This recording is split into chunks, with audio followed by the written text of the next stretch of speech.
I see the broken column, the jewels gleaming on it. And she is there. She is waiting for me. She has waited all these years. Joseph. Shirok. Yes, my brother. It is I. The last guardian. The one you must pass to reach your goal. The one her dark majesty commanded be present if the trumpets should sound. And I might have known it would be you who foolishly tripped my traps. Yes. Josla calls. We must go. No, my friend. No one's going anywhere. Kiramon! I can't. Some kind of spell. You wear the black robes now? I can't see. In this light. Yes, my brother. And you look stronger. Different. Like you. You're not like you. That is a long story, Kiramon. In time, you may come to hear it. But now you are in a very bad situation, my brother. The Draconian guards are coming. Their orders are to capture the Everman and take him before the Dark Queen. That will be the end of him. He is not immortal, I assure you. She has spells that will unravel his existence, leaving him little more than thin threads of flesh and soul wafting away on the winds of a storm. Then she will devour his sister, and at last the Dark Queen will be free to enter Krynn in her full power and majesty. She will rule the world, and all the planes of heaven and the abyss. Nothing will stop her. I don't understand.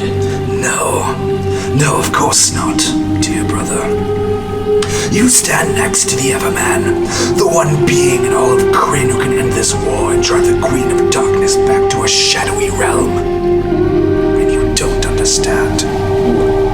The Everman has only to take a few more steps, my brother, and he will be reunited with his sister, who has endured unspeakable agonies during these long years of waiting for his return to free her from her self-imposed prison. And then what will happen? The wedge will be removed, my dear brother, and the door will slam shut. The Dark Queen will be left howling in rage in the depths of the abyss. This, the Temple of Istar reborn, perverted by evil, will fall. What? No, I am not lying. Not that I cannot lie when it suits my purpose. But you will find, my dear brother, that we are close enough still so that I cannot lie to you. And in any case, I have no need to lie. It suits my purpose that you know the truth. Then you know what I must do, Rast. You may be powerful, but you still have to concentrate to work your magic. If you work it against me, Baron will be free of your power. You can't kill him, only the Dark Queen can do that, I suppose. So that leaves you, my dear brother. Yes, I can kill you!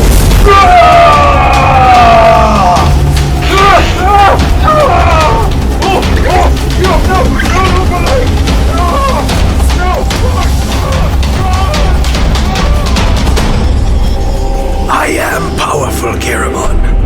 With Tannis' unwitting help, I was able to rid myself of the one man upon Krynn who could have bested me. Now, I am the most powerful force of magic in this world. And I will become more powerful still when the Queen of Darkness is gone. He's released me. The spell is lifted. Chosara, I'm coming. Remember, my brother, this happens because I choose it to happen. Chosara, can you forgive me? Oh, dear brother, between us, there is nothing to forgive. Baron! You failed! It was nothing more! It's over, Kiramon! The Everman is dead!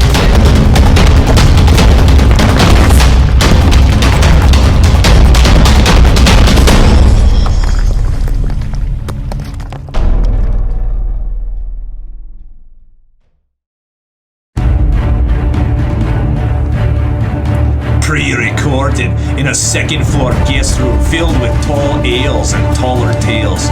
Join a group of grown men intent on discussing the intricacies of fantasy and science fiction. Tim Gilbert Media presents Dungeons and Dweebs! I like the battle axe.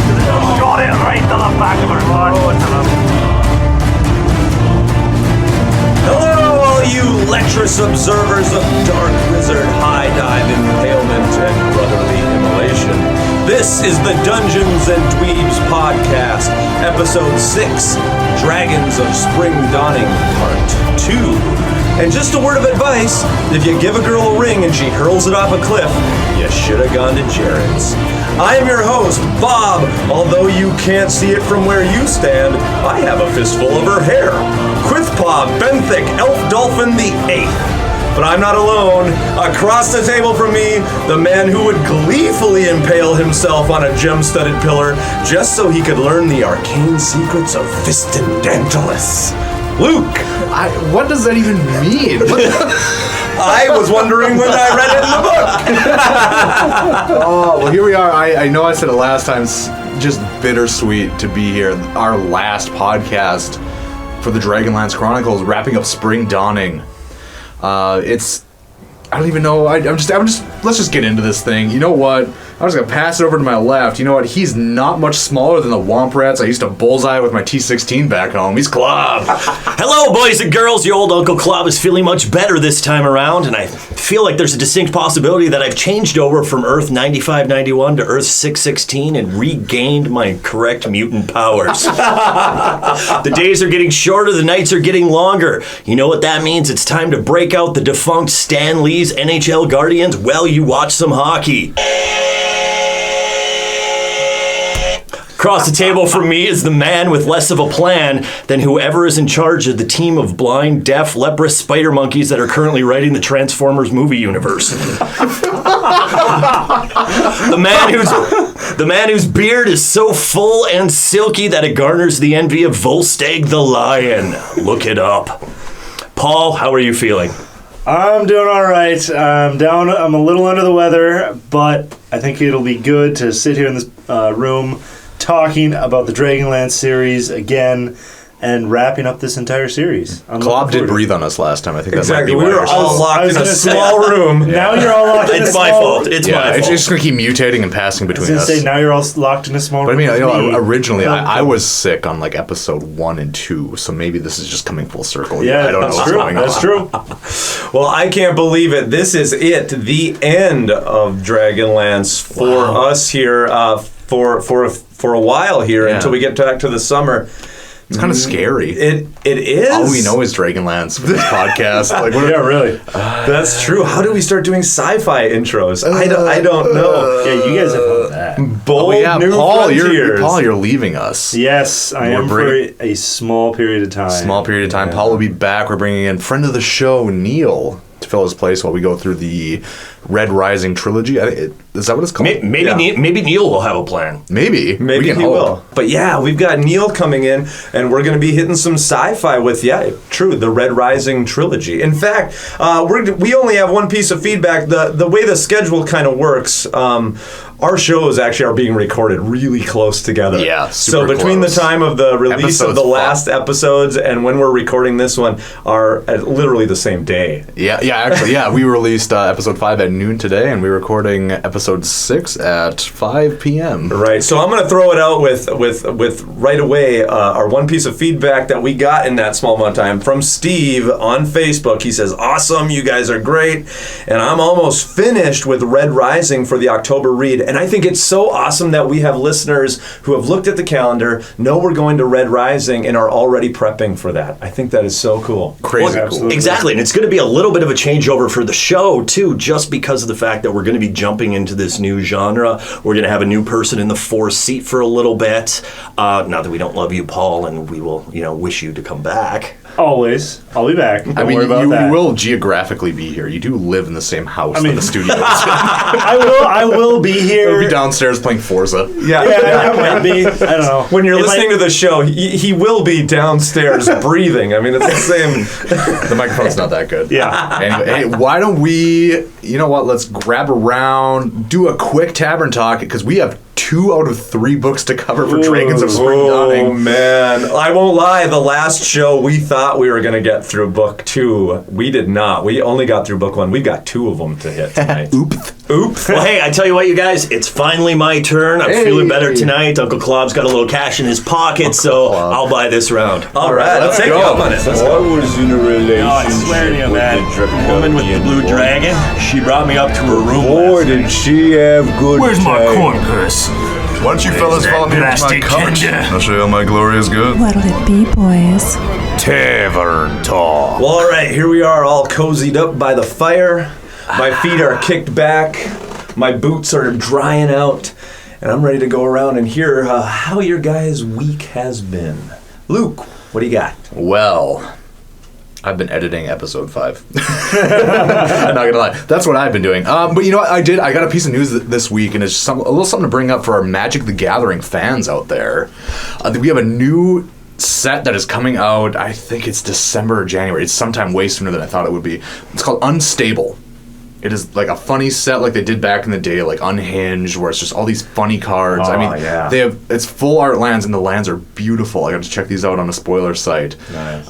The lands are beautiful, and the only artifact that they've revealed so far is the Sword of Dungeons and Dragons. So, although not a big Dungeons and Dragons player, I am a pretty big Magic the Gathering player. And yeah, I've not been into it for a while. Haven't bought a few of the last sets. I don't know what it was about it. Actually, I think all of us at this table have been on the same page, and even people who are I'm just friends with have been on the same page. It's like, what the heck has been going on with these sets that it took a while to notice. What has been going on with these Magic sets that have came out and just not interested anybody? Right. I mean, I know, but all of us at the table really actually kind of found each other and, became friends and really started playing. It might have been like our first bonding thing. Yeah. Well, through the Innistrad, kind of when they came back with the first set of Innistrad and stuff, and a lot of us had played way back in the day. But yeah, some of the stuff, Amonkhet should have been right up my wheelhouse. I've looked at the cards Egypt, after, and I don't know, for some reason I've just been sitting on the sideline, not getting involved. And dinosaurs. I was a dinosaur guy when I was a kid. I don't know, dinosaurs weren't. Don't you collect these weird super gory dinosaur trading cards? Oh my gosh, yeah. If anybody knew, back in the early 90s, late 80s, I think it was 88, 87, Topps did its weird foray into, bizarre cards, kind of like the Garbage Pail Kids, and there was a line of cards called Dinosaurs Attack. God, image search that on Google. It's super weird. And I remember getting those. It was 88 because 8-year-old me got those from the dime store. And I remember sitting in the back of the car, and my mom was like, "So, Bobby, do you like your dinosaur cards?" And just looking at as this little girl is blowing the guts out of one of the dinosaurs, and this woman's losing her head to a giant dragonfly, and just kind of like, "Yeah, I love them, Mom." Oh, jeez, Mom, I don't know. That's been the only sort of exciting nerd thing coming. I guess I don't know. Thor Ragnarok is coming out soon. I'm excited for that. But let's not get into Marvel because we'll be talking for half an hour. I'm just going to throw it over to Klob. You got anything exciting going on? Well, like I talked about in my intro, it is hockey season. I am a huge hockey fan. One of the things that I always enjoy looking up is actually in 2011, the NHL contracted Stan Lee to make all of the mascots the NHL Guardians. No. What? And all of the mascots became became Stan Lee superheroes in 2011, and they are just awesome. We have we go through things like the Canadian, who kind of looks like Cobra, and we go through this. One of my favorites has got to be the Duck, even though I hate the Ducks. As you go through and look at these, I encourage you, look them up. This was this contract that Stan Lee did for the NHL, and I always go through these at the beginning of the hockey season because I get such a big kick out of seeing some of my favorite and some of my most hated mascots from my NHL teams. Why don't you copy that link?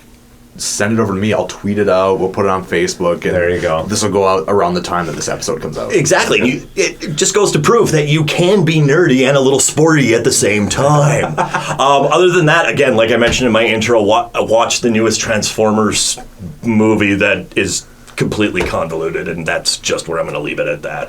Disappointing. You mentioned 8-year-old you, 8-year-old me with the old Transformers cartoon show, the original actual little Transformers action figures. Such a big Transformers fan. I wanted so much from any of these movies, and other than geeking out a little bit every time Peter Cullen talks, that's all I have, and it disappoints me so much. But on that note, Paul, you're sick. Have you been nerding out while you're sick? Not really. I've been just trying to sleep. I mean, that's my 100% honesty there, is just trying to get some sleep. I will occasionally play some video games, but nothing too crazy. Play some Forza. Or batter your sore throat trying to do Caramon. Okay, that one hurt a little bit. Especially all the screaming on this last. Yeah, that last one really, near the end of it, my voice just kind of went, okay, you're done. So I was kind of glad to be done with that. It looked like an episode of a movie, a scene out of the Blair Witch Project. Paul's just standing in a corner screaming and shaking frantically. What can I say? I get into the part. Yeah, it's awesome. And the fever.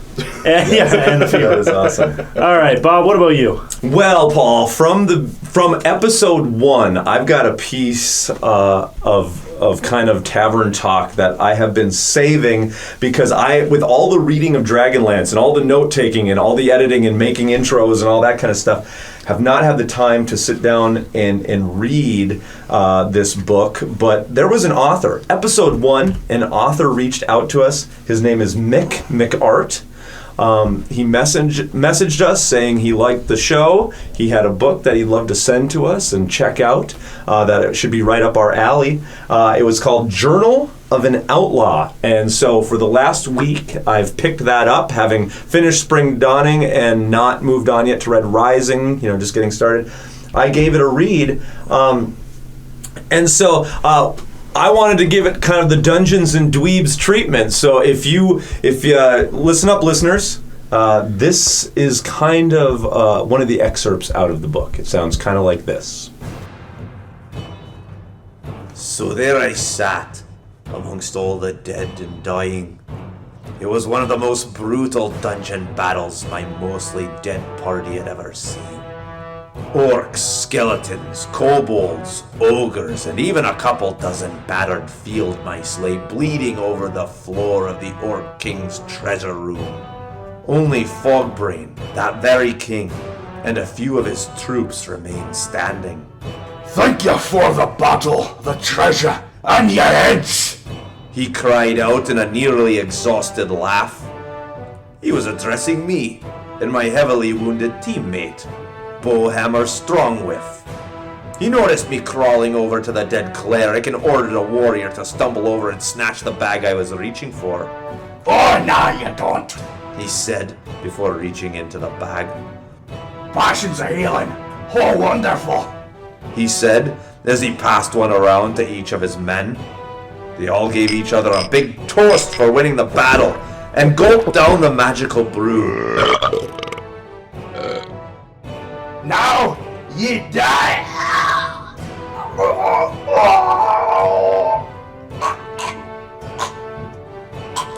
He choked before falling to his knees, his troops falling in unison. Bowhammer looked at me in amazement. Poison? He stammered, breathing heavily. How? The cleric and I switched vials before the battle, I panted, pulling us out a couple of them from my pack. Orcs aren't the cleverest race. The orcs' bodies all fell over with a thud at the same time as we both clinked our vials together before gulping down our potions. Yeah, so as you heard, the main character it's kind of all these. The book is done through all of these like journal entries that he, from adventures that he's done. And a lot of it, I mean, I would say it skews. You were talking, Luke, at the top of the show about the new Magic the Gathering set and being, kind of like unglued and unhinged, were these kind of comedic takes on like a more serious card genre. This is very like a comedic take, I would say, on like Dungeons and Dragons fantasy genre. Okay.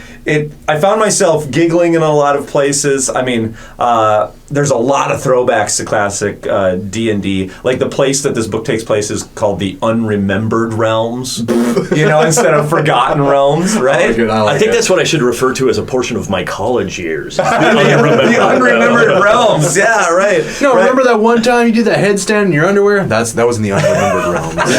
Yeah. So there's some characters here and allusions to characters that are from, like kind of, especially if you're somebody who played, and again, not being a huge D&D'er, there's probably a lot here that I didn't grasp, that was over my head. But I did know the Unremembered Realms reference. But Silvara, there's like a reference. One of the journal entries has a silver-haired character in it named Silvara. Okay, a little Dragonlance. Maybe that's where he found us. Yeah, maybe he's like listening to Dragonlance, going, "Hey, I used to read it." Kind of threw a nod into my book about it. A lot of just kind of funny satirical references to real-world things. I kind of love it. Like one of the journal entries does a thing where they go to the Starvation Army. And it's kind of this whole play on it. So I took it as being like the Salvation Army. The Salvation. and like what they do. Like there's a lot of stuff. It's almost like if you took all of the things you do in your real world, going shopping, your conversations with people, and gave it like that D&D twist of what it would be like to role play that in a fantasy world is kind of like how I took it. It's very lighthearted and kind of comedic. And so I thought it was kind of funny. He's got a knife that he calls McGurk. I don't know. Every time it come out, because that's the name it sounds, or that's the sound of it when it goes in and out of a body. Is McGurk. Okay. Yeah, and some of his naming structure just makes me kind of giggle. Like, there's this one character named... I can't even say it. Piddlepeck Mudpants. I can't think. What? Piddlepeck Mudpants sounds like a gully dwarf. It does. Like a gully. Yeah. Right next to the Fudge Master, we had his his Few Master named Piddlepeck Mudpants. All right, so we are called. Okay, so looking at this, some cool cover art as well. It's called Journal of an Outlaw. It's by Mick McArt. By all means, folks, pick it up. He's a supporter of the show. Right. What I would say is go to Amazon. It's there. There is like 10 pages of the novel. So you can give it a read through and see. Like one of those free reads. Yeah, how they like a preview. The preview, see inside me or whatever it says on there. Look inside this. Okay, there you go. Whatever it is. That reminds me of college as well. So just go on over to Amazon, check out Journal of an Outlaw, and give it a read. See what you think. If it seems up your alley, give it an order. I mean. Mick McArt, he's a friend of the show. We're a friend of his. Yeah. And maybe he'll come out with another book someday. A fellow dweeber, if you will. Yes, a dweeber. Are you a bedweeber? No. You're just dweebers. Anyway, all right. Hey, we got a lot to get through here. 2 out of 3 books. Dragons of Spring Dawning. Let's hop into this. But I believe it's Bob's turn to buy us around. Hey, yeah. I've been Mr. Negative on a lot of these. I think I owe you all around. All right, let's go. Ooh, tell me more. It's a DeLorean, isn't it? Scales were always in my favor. I might have driven a DeLorean here. Aye, pull up a chair, friend. All right, let's start it off with Book 2, Chapter 1, Spring Dawning. And we're in the city of Kalaman, and it's having a Spring Dawning Festival. Hey, there's the name of the book right there, Spring Dawning. Roll credits. Roll credits. That's the name of the book. You know what? And again, from the last podcast, I had been saying that this book was just fixing so much for me. This is another one of those things. it's just old school gallantry and pageantry, and it's heroes, and they're coming back, and I can almost see all of the flower petals coming down, and they've just won this massive battle. It's again like there's real cities and nations that are involved, and it's not so claustrophobic with just characters. It feels like now our heroes are coming into their own, being heroes, fighting a giant. Definitely, I enjoyed this. It was world building. It gives some more to the arc of the knights. They're not just jerks anymore. They're actually heroes, led under Laurana. And a nice comment about, the arc of societies at this point too. When we left the last city that we were in, the knights were bad and everybody was bad and the world was coming to an end. But oh wait, you won the war. We'll clap so that we'll clap and we love you when you come back. Right. And that's true, and that makes the world even that much more real because that's how people react. Right. Yeah. They won't give you a crust of bread. I believe that's a line from the book. Yeah. Right. Until they win. Yep. I felt like we were pushing the Germans out of France. We're going under the Arc de Triomphe. It was all feeling really good. Yeah. But then Taz, though, is off scouting, and this hooded cleric grabs him and gives him a message only for Laurana. Yes. Right? I mean, if you're going to give a message, give it to the Kinder that probably can't remember half of what has been said. Who's in the middle of trying to break into the map shop. Right. Hey, he's just trying to update his maps and, just take a peek. Let me give you a message. Oh, a message? I gave a message to somebody once. He was a dragon. He tried to kill me. Yeah. But, again, I love this because there's actually, communications between the bad guys and the good guys, like real battle would be, right? Yeah. I mean, it's like the letters from Kitiara, and she wants to exchange what she says a dying Tanis for a guy named Bakaris. She says that Tanis was wounded in the Battle of Vingard Keep. And really at this point, I was a little on the fence because the last we'd heard from Tanis, he was going on a maelstrom in the Blood Sea of Istar, and did she capture him? Does she actually have him? That was a question that was going through my mind. Did she manage to scoop him up real quick? I got your boyfriend, Laurana, and I don't even care about him. Did anybody else get the feeling here too that Baracus was the previous bedmate of Kitiara before Tanis showed up? Oh, absolutely. Definitely. Yeah, it was 100%. Here, I'm done with this one. That one was okay. I'll refresh myself over here. Right. Yeah. So the plan is then, right? Laurana is going to make the exchange, even though everybody advises against it. Everybody advises here. It's a trap. Well, yeah, maybe a trap, but I'm going to do it anyway. Yeah. Well, you got to further the plot a little bit. And it shows Laurana's weakness a little bit. And I like that. So I got to give a shout out here to Brendan on Facebook because I'd given a little one last show thinking that we'd get to this point. Yeah. And if there's parts in this book that I have huge problems with, I mean, there was an issue that I had here with Laurana was just a rock star for me at the beginning of this, and she's a warrior and everything like this. And then all of a sudden, we're right back to just a stupid move. And I wish I could reread all of these books, redo this show with Brendan just sitting on the couch next to me. And every time, like every 5 minutes when I have a mild aneurysm and throw something against the wall, he could just calmly be like, hey I don't know that he has to be on the couch with you. Maybe just get his phone number. Or get his phone number, I mean, we can FaceTime this. But he says, Laurana falling for Kitiara's trap is Laurana's worst moment by far. She comes off looking like a complete idiot in that scene as she falls for such an obvious trap, the only time in Chronicles that Laurana ever seems stupid. And while Laurana's sudden idiocy can be explained, a close read of the chapter makes it pretty obvious she was drunk when she received Kitiara's message, it's still a horrible moment for the character. And then he does go on to say, though, the scene did inspire an awesome painting by Larry Elmore called The Ransom Note, which is I checked it out. I've seen that one as well. It's a good one. Yeah, because we were doing a little fact checking, Bob. You came and talked to me about that, and I'm like, no, it's I feel like Brendan and I were on the same wavelength as far as elven women are concerned.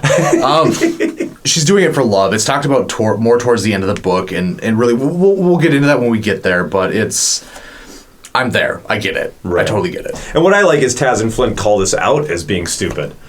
Which I feel is something that wouldn't have happened in the last 2 books, where just dumb plans go through and all our characters just fall in line. Whereas it's nice to see our characters kind of calling it out, and saying, hey, this is not a great plan, and they're not just doing things without justification.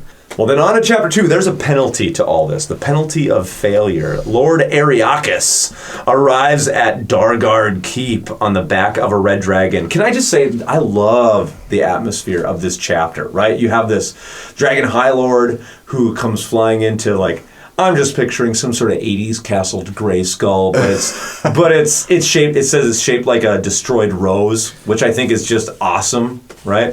And he enters to find, it's almost got this Star Wars feel, almost like the dragon lands, almost like the shuttle, the shuttle lands, right? And it opens up and he comes walking. I can see him just striding across. And just ticked. Just ticked. Out of the gate the minute we see him get off the dragon, he's just stomping forward. What's going on here? Yeah, and I love it because he I can see him just almost kicking down doors and stuff, and then he enters to find this guy named Garabanis, who's a commander, and he's buttoning his pants and putting on his shirt because it seems he's been keeping Kitiara busy. Somebody's got to. Tannis not there. And I love the fact that he just walks by him and there's really not even a conversation. He just walks up and drops him. It just kicks him in the chest or whatever, and he flies across the room. I like it. Instantly, I'm like, these bad guys are now really awesome. Yeah. It's really giving some depth. Once again, I'm going to say it.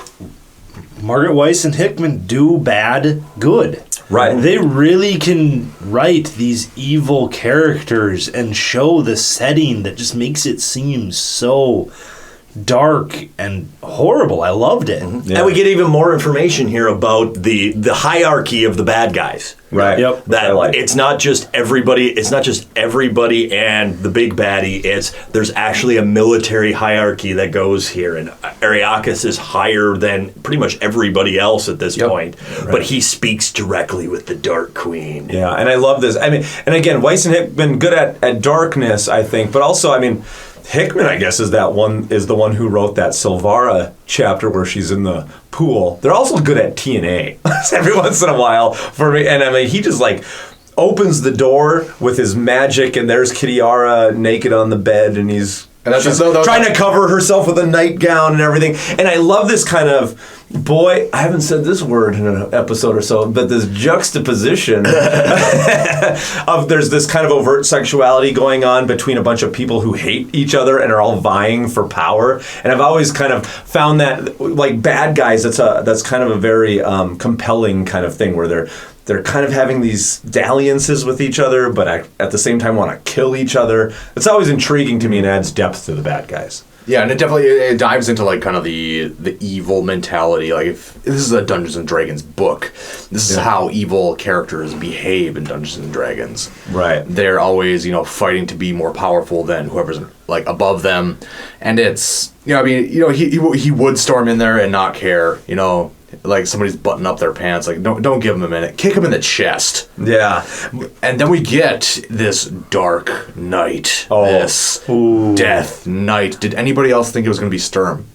Yes, no, I did actually. You were not alone. So did I. Wow, I never thought that. I was freaking out when I was reading the description of him because I don't remember what he had on his. Oh yeah, because he has this old. Oh yeah, the old armor. The old armor pre-cataclysmic with a rose. I don't remember what. As soon as they started mentioning the old knight, I went, because of course, Sturm in the afterlife would not have his new armor on. He would be wearing his father's armor. Yes. Sturm's ghost would be wearing his father's armor. I won't lie. My mind is kind of blown right here. Right. I'm like, okay, I really like this Lord Soth, so we should say his name is Soth, and he comes, which is awesome. I really like this character, and I even thought his backstory was pretty cool. It was. But what you just said was better, was so much better. Can you imagine if this would have been Sturm? Well, and when the corrupted soul. Oh, that's awesome. When this Dark Knight comes into play here I really thought, oh God, well, they killed Sturm. Yeah. Are they gonna knock Kitiara off right here? Yeah. Because she's on her knees, naked in front of Ariakis, and he's about to chop her head off. And The interplay between these characters, just even verbally, is just better than anything we have gotten so far. Besides Raistlin and Caramon and some of the stuff they say, I have not read anything that is this good. I mean, this is a much higher standard of prose here, I think, than what we've gotten. And then it comes around that Kit has this crazy cool plan where they have to pretend to be losing the war and are going to attack Calaman, presumably because under Lorana's command, they can't beat the Knights. Right. So they have to take out... I mean, she's pretty much like a mascot. She's just something that is powerful, that has won a battle, that is going to rally the spirits of everybody, so they have to take her out. Right. So Kit's plan is to remove her from the equation and defeat them while they're down. And she kind of goes over this with Ariakis, and you kind of get this is sort of the beginning of your hints of the power struggle. Right. I will say, High Lords. I love this because they have plans. We are learning actual plans. We are seeing a little bit of background here where, okay, yes, they're evil, but they're not just evil and dumb. They're smart. Right. I even have it in my notes. They have plans. See how much better the narrative becomes. Just everything gets stronger. And part of this plan goes into that power struggle you were talking about, Luke, because I love this from, my girl Kit. Oh, I would sign up for the Dragon High Army. We know. Where she actually went behind Arrakis' back and went to the Dark Queen herself and went to deliver this plan, and that's what ticks him off even more. Is she basically cut his legs out from underneath him here as the High Lord, and then all of a sudden we get this. Both warriors are standing there. They're kind of arguing. They're kind of having this ego battle between them, and all of a sudden we have this weird ghosty singing that starts up in the castle that. It makes mention of it. Both of them get a shiver. Yeah, and it's how bad is this that both these hardened warriors get a shiver? And then we get this cool picture here of Lord Soth seated on his throne, kind of surrounded by ghost courtesans. Yeah. Basically, And I just love this. I mean, even in my notes, I just have, could any of this get better? This is also atmospheric. And then we have. Help me out, Klob. I don't know what this is. This isn't really a chapter. It's got a heading like a chapter, but it's not called anything. It's just called The Night of the Black Rose. It's just some sort of interlude, I guess. Well, it's the story of Soth. It's sort of the story of Soth, but it's labeled as a chapter, but not definitely called. Inserted very oddly. It's oddly. I don't know why this wasn't just a chapter or else something else at the end of a chapter, but I love this. I kind of almost felt like they got to the point here where they're like, well, we haven't inserted something in here in a while. Yeah. We've done a couple songs, we've done a poem, we had the weird, Tanis's Noir poem at the beginning of the story. Right. Let's just do a story and put it in here. Right. Let's just do this backstory. We'll make it a different font. We'll make it look different. And that way it's not another song. And I feel, again, they're trying to go back, I think, to some of the bigger fantasy genres from back, a few decades before, where, we're going to make this feel like maybe some Lord of the Rings backstory, again, by different font. And Bob, I will tell you, too, this right here, I loved this. Oh, I did too. Because it's a D&D thing. I loved it, even though it's not a D&D thing. It's yes. How is it a D&D thing? It is the D&D thing because you just found out, because you just walked into the temple, you just found out about the big baddie, and then you're asking the questions to the DM. And the DM is giving you the backstory. DM is giving you the backstory. Okay. Well, this is just what happens in a novel, though, I guess, if it's decent. All right, so moving on. But I love this backstory, though. Lord Soth, he was this Knight of Solamnia, which is where you could have gotten it with Sturm. Yeah. I'm hung up on that. Are you? Oh, my God, that is so much better. And this is good. This is great. Yeah. Luke, do a rewrite. Fanfic by Luke coming out soon. Coming out soon. He's passionate. He falls in love with an an elf maid who was a daughter of the king priest of Istar. Remember, the king priest of Istar is the one who was trying to be too close to God or something, and it's almost like the Tower of Babel, and is brought down by it. Okay, I didn't see that when I was reading it. Yeah, something like that. So he has an affair with her because he's married at the time, but his loving wife forgives him and prays to Mishakal. So there we go. We got a reference back to Mishakal. There we go. Last podcast. It's about time. Does anybody care about Mishakal? But he's looking for redemption for the evil that he done. He's granted the ability to stop the cataclysm.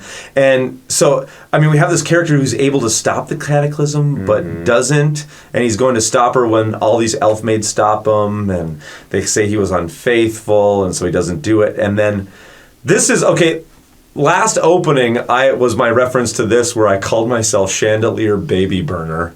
And so that, and that was like, so, and so that was weirdly out of place then. Like, why would you call yourself Chandelier Baby Burner? But here it is, the chandelier drops and consumes his wife and baby. I mean, everything has been firing on all cylinders, so I guess I'm going to go over the contrivance of, I don't know that that's really strong, that you're going to have your main character come in, and this gets muddy in here. I feel like this gets muddy and isn't very strong narratively. It's supposed to, I think, get us all kinds of emotions. I feel that, but I don't. I feel that this is a group of, especially when it actually gets to the verse, because I actually liked the Hag verse at the end. Yeah, I did. I was fine with this. Was the one song that I was fine with. Was the Hag verse. The Hag verse that's at the end of this, and I just felt that it's just, oh my God, how many images are you going to throw at me right now? Yeah. You know, how many well-written, but like these nice little verse images, but it goes through so many things. There's cancer and sharks and snakes. And then all of a sudden it's like more like babies dying in cribs and stuff. And it actually bothered me so much on this first big complaint of the day. But these songs at the end, again, he says, there's a line in the song about parabolas of fire.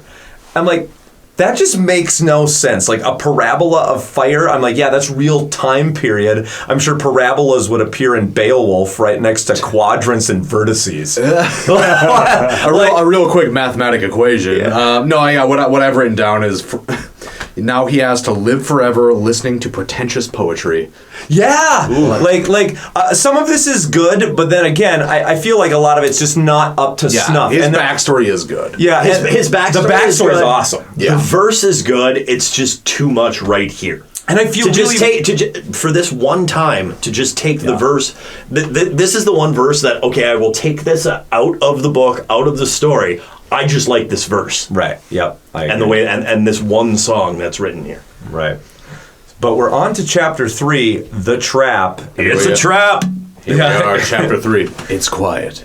Too quiet. So this is Brendan's favorite, listener Brendan's favorite part ever. Baracus is being let out of jail by Lorana.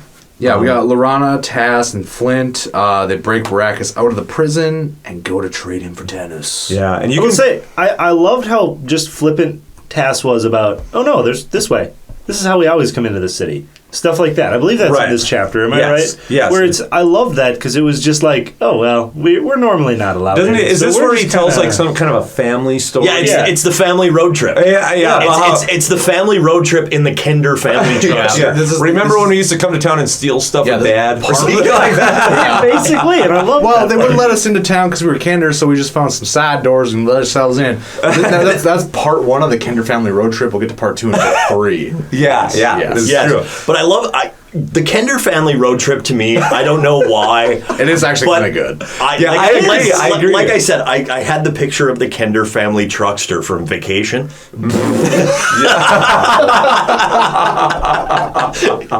A little cart filled with Kinder. It's got the wood panels on the side and the green. This is true. Dad's flirting with the hot girls in the convertible. Exactly. That is the best visual. I can't take it. Somebody, please, out there, be an artist, and can you draw that up? Yeah, I really want to see just that. Replace Chevy Chase's head with a Kinder. Maybe I'll do that one. But they meet up with so we go in through the Kinder secret entrance. Yeah, right? we meet up with Gakon. Yeah, that's how I said it. Again with Gakon, Again with these names. I mean, this one makes sense. You know. Yeah, right. He's a draconian, so their stuff should sound like you're coughing up phlegm. Yeah. Ooh, is it Gakon? Like Klingon, like Gakon? Yeah, it is like Klingon. Yeah. Their language is always described as being guttural. He's the cloaked figure that gave Tass the message just to have him dismissed immediately. See you later, Gakon. Baracus is not having this. I don't know. It's getting a little weird here. Yeah, a lot of this kind of, I won't lie. How did Baracus know where to go? Yeah, I don't know. A lot of this, I didn't go back and read it a second time. I should have, but there's some of this stuff that starts to muddle together again because I think it's such an ill-conceived plan. A lot of this. I'm kind of not really knowing. Okay, so yeah, how does he know where they're supposed to go? I think, Gakon is part of this plan. So this is why he's pulling them. Yeah. But then Baracus just makes him leave, and then Baracus, who's been in prison. How does he know what the outcome of this is? And and so then there's these wyvern that are waiting. Wyvern. Boy, I screwed that one up. Actually, I didn't really mind this. I mean, like, I liked the institution here of another species. Yeah. I did too. Subspecies. I liked the description. But none of this standoff makes any sense to me, though. Like, what? Nobody's fighting this. Like, it's like one guy. And these, I mean, I guess because they have a stinger in their tail. Is that what? Yes. Right. Yeah. So. But they're not really, they're sentient, but not super on top of things. Like, there's kind of a feeling like you could heroically kind of like punch Baracus in the face and maybe you got Flint, Taz, and Lorana. I don't know. There's parts of this that don't really make sense why there isn't kind of a last-ditch effort to try to save themselves. They all just kind of climb onto the backs of these things and fly off. Baracus has the only sword, which is short range. I don't know. But even that I didn't understand. Like, they gave up all didn't they give up, see, I'm getting all fudged up here, but didn't they give all they had weapons. Lorana had weapons, Taz, Flint all had weapons, and just they're following Gakon, or they're taking Baracus out to Gakon. Yeah, and they get there, and Gakon is just kind of like, give me all your weapons, and they do, or something. Yeah, because that was the deal. That was okay, if you're going to go... Or Tanis dies. Or Tanis dies. That's where it was. If we're going to go into this negotiation here, nobody's going to be armed except me. Then we will talk to you, or screw it, I'm killing my prisoner. Right. Yep. And then we have, they get on these wyvern, and they fly off to a cave just outside Dargard Keep. It gets kind of weird. Baracus tries to rape Lorana. Yeah, it gets really weird. And this is I have in my notes, and I don't remember exactly how this is I'm going to worded. turn you in, but first I'm gonna rape you. Yeah, and then it gets weird. And now I don't even remember how it's said there, but I have in my notes, Lorana faints, which we find out is an elven survival mechanism. No, I wrote down that I liked this. I'm like, what is she, a fainting goat? No, it's like fainting goats, but better. It's just it's like a reflex. Like, instead of us gasping, they faint. But why isn't their culture extinct? How would they ever fight? They are not actually fainting. They're just physically pretending to, they're playing possum. Oh, so she's still conscious during this? Yes, and that's why she snaps back real quick all of a sudden, because she didn't actually. See, I need Brendan sitting on my shoulder again, telling me no, it's a survival mechanism. I need Lorana's fighter here. Did you catch the cool callback here? Or at least what I thought was the cool callback here. To goats? Because she because she faints, Baracus is like, all right, she's fainted. And I was just like, and gets all creeped on her. Oh, and then Tab stabs him with Taz's hidden knife. You know what? That we found out about at the beginning of Autumn Twilight. You're right. You know what? Now I'm taking back everything that I just said, because she faints, but she punches him while she's fainting, and then Taz is able to. So I erase everything that I just said. It's okay. It's Bob. okay. It's okay, Bob. But I'm still it's a goat. But then, in true Baracus fashion, he is defeated when he falls on his own sword. Yeah, this guy is a terrible warrior. I'm just going to say this. He gets captured. He even before falls on his own sword. Let's go back to Dragons of Winter Night. He shows up, he threatens the Knights of Solamnia at the High Claris Tower. Yep. He goes to ride off, and then Lorana just shoots him in the arm, and forever his arm is useless. Yeah, he is a terrible I wish leader. I have somebody in my brain from a TV show, and I can't think of them. But I'm gonna yell out somebody. I'm gonna yell out a name. right. Okay, But I love it. So he's dead. All of a sudden, pff, All of a sudden, there's Soth. a wild Lord Soth has appeared, and he takes Lorana. It's kind of weird. I didn't really get this. I think visually it looks cool, but then he like just grabs her and stomps off into the woods, and you're kind of like, so where are you going, buddy? You got like a dragon somewhere you're gonna jump on, or he's undead. He can just kind of like be wherever he needs to be. That's okay. But Baracus has been in prison. Yeah. Nobody knows what he's thinking. He doesn't know what anybody else is thinking. Why does Lord Soth know to be here? I don't know. Because he's a ghost. Yeah, I guess ghost. I just completely wrote it up to supernatural. I went with he has. I mean, dead things all around. They could have told them that they're here. At this point, book 3, I'm just numb to some of this stuff. Yeah, even already, I'm just like stuff just happens because it happens. This is so bad that I. Yeah, it just happens. This is going. Is it not at this point? I'm just like, is it a cool visual? Yeah, okay, whatever. This is putting a tally in the negative category. Yeah, it is for sure. But this makes no sense. Flint has a mild heart attack. He does. Luke, any spidey senses tingling on this one? I have written. I'm starting to feel it. Yeah. I mean, I don't know how you can't at this point. Yeah. I mean, at this point, because again, like I said, it's being hammered home. In an action fantasy adventure, to bring up something, I'm not going to call heart attacks mundane, because they're not. Absolutely not. But they don't really fall into something that you usually throw into a narrative when you're in fantasy world of dragons and magic and stuff like that. So as soon as I read this, if I hadn't already, I knew by this point Flint's going to die. I don't know when, but it's coming. Like, I mean, it is just, he's gonna die. I love Flint, and I love Flint even more after reading Dragons of Dwarven Depths, because that really is all about Flint. Cool. And so it really gives you really? it really gives you a whole new appreciation for Flint as a character. I thought it was just different. But I've been waiting for that shoe to drop, Bob, since that, like I said before on an earlier podcast, since that first scene in the woods where he meets up with Tanis and has to sit down like 4 times. Yeah. I've been waiting for it, and I'm at this point in this book, it's a trilogy. Right. It's got to happen somewhere in here. Right. There's a plan in here for this to happen somewhere. So I'm just, I'm literally holding the book in my white hands going, oh God, he's going to die. When's he going to, he hasn't died yet. God, when's he going to die? Right. I don't want him to die, but I want to be able to move on. Right. Yeah, I don't know that I'm there. It's feeling okay, but it's Dragonlance, man. I don't know that anybody's ever going to die. So, hey, guys, as we go forward here and as all this just happens, Lorana's been drug off into the woods. Hey, you know what I'm thinking? Where's Tanis? What's up with the people who died in the whirlpool? I was actually, I had been like wondering about this like 2 chapters ago. I'm like, are they actually dead? Right. Everything has been so strong for me up until this point, and almost these guys write like clockwork. Weiss and Hickman. I mean, I bet you same place in autumn twilight. I bet you the same place in winter's night, and now here. Yep. We got to insert what I've called the stumbling block of the elves. Only now we're going to have underwater elves. That's a very good point. We just have to insert elves. We got to throw out the parachute. We got to slow the narrative down for a while before we get to everything. And we're going to spend some time with some mundane parts of this story that nobody cares about. I care about Tika and Caramon. I do care about Tika and Caramon. I do love Tika and Caramon. But we're back with Tanis and friends. Yeah, you know what? This was kind of a point where I felt like they did Mysterious well. It was.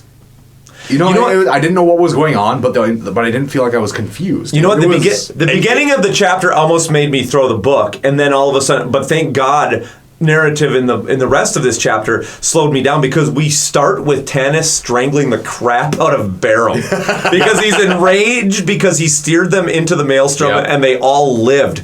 I'm like, we are continuing this roller coaster ride of Tanis's emotions. That is this book. Like, I want to kill myself. No, I don't want to kill myself. Why did you kill us? Why are we still alive? Like, I hate Tanis, and nothing is changing.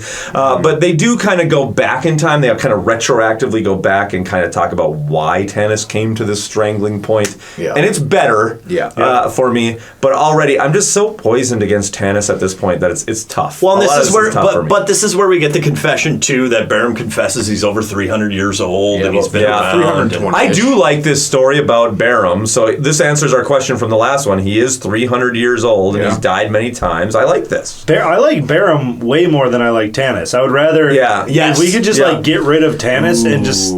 Yeah, I don't know about that. Really? I don't know about that. I kind of find Barum annoying. Yeah, I don't know. I find Barum just he's tacked on. He's just there, and this actually the story kind of has helped me. I've never had a human MacGuffin before. Yeah, he is a human MacGuffin. I like that. That is true. Good. That is true. Well, and then this red-robed wizard wanders in. He doesn't say anything. He's offended or something by Tanis and says something crazy in like draconian or magic words, and then starts to run away. Yeah, I don't know. He calls this. He literally he just like opens the door and goes like, and then he walks off. Like, okay, what? Thanks, bud. Yeah.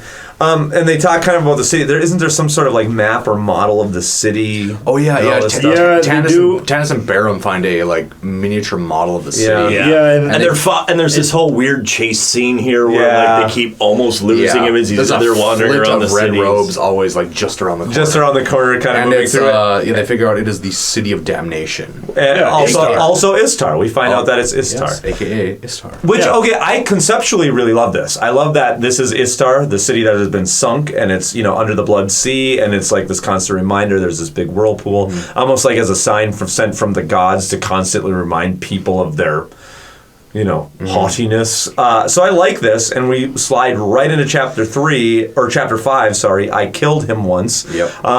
We got a Caramon dream sequence. A flashback to the Tower of High Sorcery. It's pretty cool. I like it. It's a little weird though. I haven't really been a fan of these odd recaps. Yeah, I do like the introduction here of Parsalian as another wizard.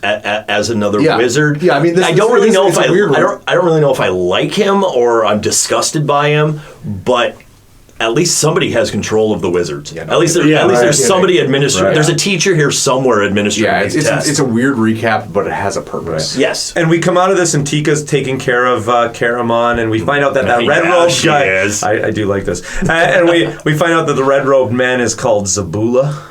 Zebula. Zebula. Sure. Actually, I like that better. Zebula. Yeah. A human who lives down here, in quotes. Can we start calling each other and say, like, okay, new character, what do you say? What do you call it? That should be like a pre-podcast. We had Evan, we had Ebon. We need to vet these. We also learn of the sea elves who appear as dolphins to the air breathers. What do you guys think of this? Because I'm not a big fan of elves turning into dolphins. No. I think it's kind of I'm more curious about the weird sexual imagery of the old man and the dolphin. Yeah, well, that's weird. That's weird. I didn't go with that. Well, I guess maybe I went. It's a model, no? She's my wife.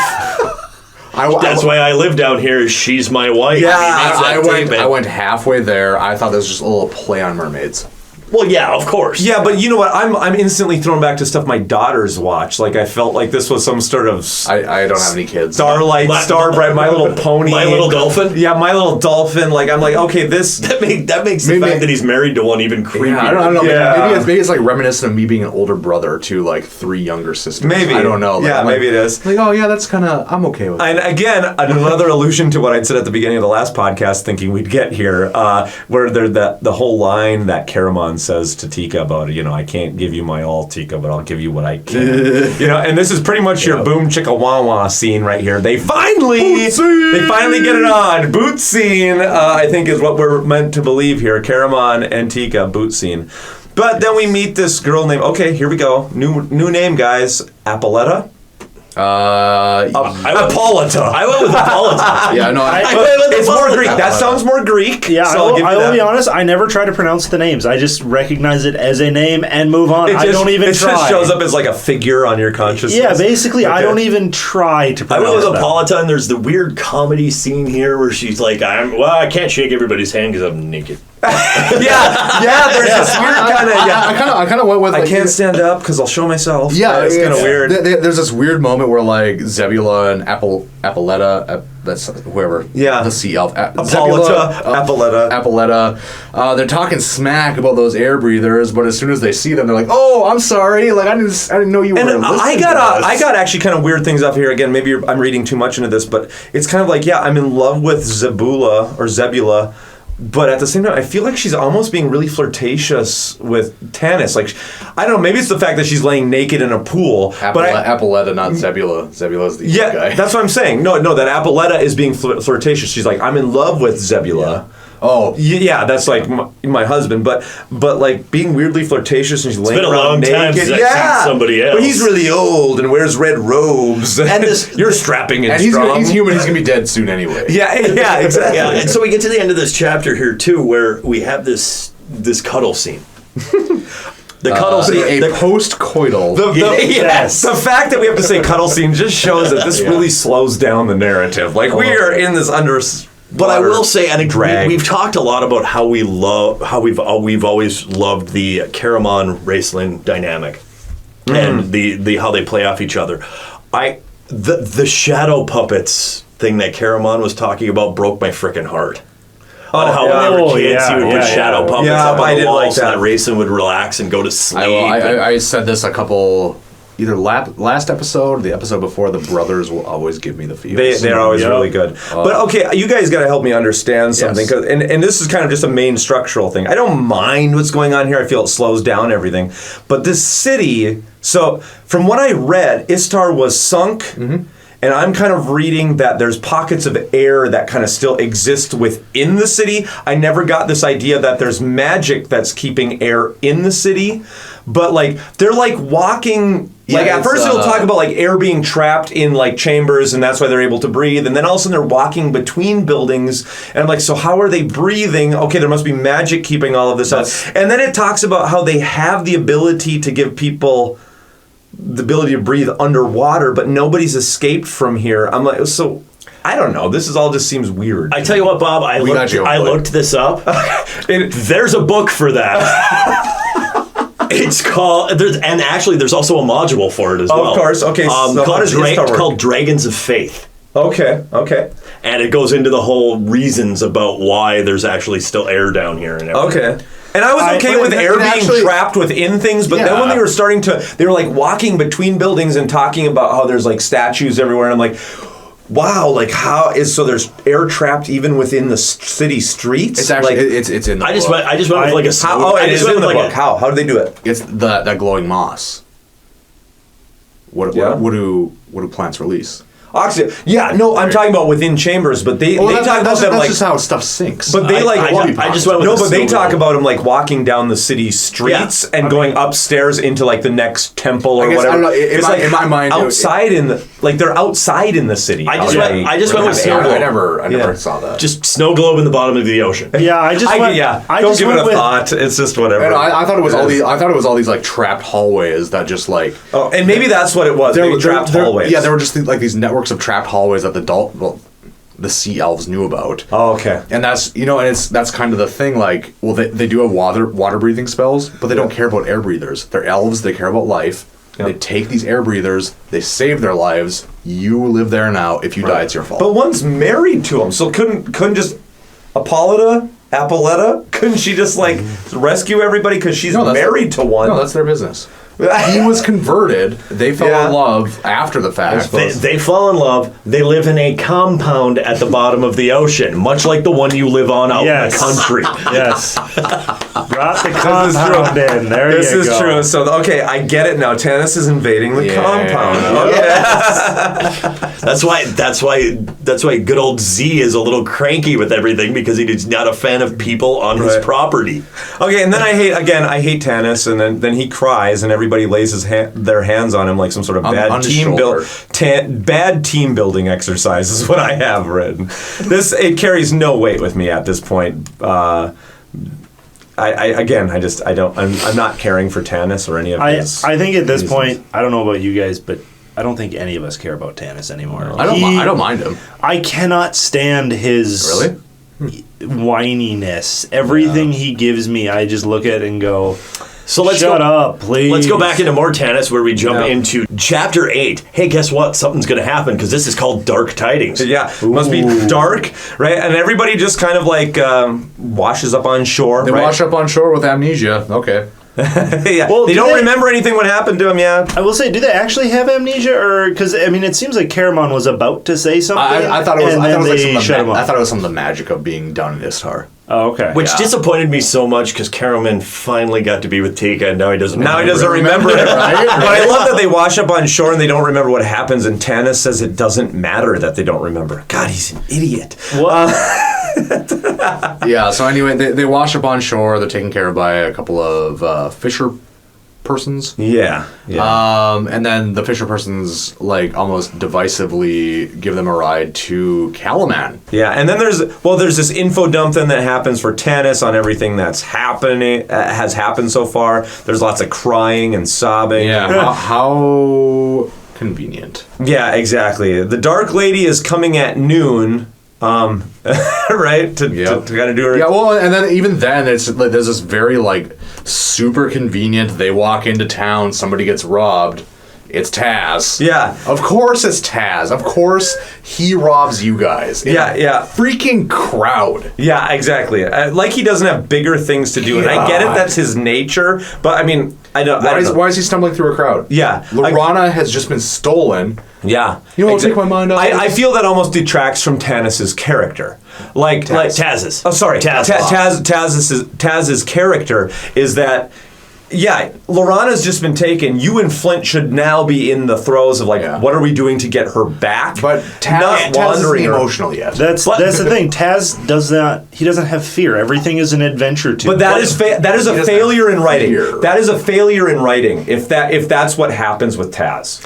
And we've had a couple situations here with the End of Winter Night, the first book of this volume, where we've had Taz growing as a character. We've had Taz having some real emotions here, rather than just "Hi, I'm a Kender and I steal stuff." Yeah, and all of a sudden we're back to JK LOL. Yeah, and all of a sudden we're back to just. Well, she's gone. I'm just going to skip through the crowd and get a pocket watch. Because you have to have that development for a character. Otherwise, why would you hang out with this character? This was such reverse for me because I was liking the fact that Taz was, like I said, growing as a character here and getting more emotions than just the typical quote unquote Kender emotions that are in the main D&D book. Right. Yeah. No, I agree. So they're all standing around waiting for her to come. Yeah. And did she send a letter that she's coming? I mean, I don't remember. Yeah, it must have been a letter. I kind of missed this. In a montage. Get a montage. Club. I think that about them waiting for. Never mind. Yeah. Gil, I'm sorry, I'm 12. In a montage of tears, everyone is caught up with what has happened in the world and each other. Right. Jeez. They really need to stop crying. Yeah. I'm sorry. You've been through Well, and this is where some of this seems like a high school play, like a high school musical where we're just going to hold each other and cry all the time. This does not resonate as adult heroics. And you can write the tearful, oh my God, I thought you were dead. The tearful reunion. Yeah, you can say they came up and had the tearful reunion, but I've been reading the book. Yeah. You don't have to recap everything for me when I've been reading the book. Yeah, right. That's what I've been I'm with you here. I'm with you at this point. Yeah, exactly. So Kitiara lands with this blue dragon. I really love her speech that she gives. But there is some You'll have 3 weeks to surrender, just enough time to fly up to Naraka. Yeah, okay, I just don't get a lot of this. I mean, I do, but I don't. First of all, I just got to throw out, and that's why I put it at the beginning of this one. I think she says a weird line about how you can't see it from there, but I have her hair in my hand. Like, she takes her helmet, Lorana's helmet, drops it, and then she says, although you can't see it from there, where you stand, I have a lock of her golden hair. And I'm like, that is a really weird choice of words. Like, I guess if you're going to try to maybe it's realistic. I guess if she's standing there, everybody's standing around. That's realistic. It is. But it's also kind of foolish sounding. That's not really what you'd write into a heroic scene. Like, all right, everybody, I have her helmet, And I know you can't see it because you're all really far away standing over there, but I do have some of her hair. If you think of it more from a standpoint of people who are not used to like video cameras and zooming in, I feel like that makes more sense.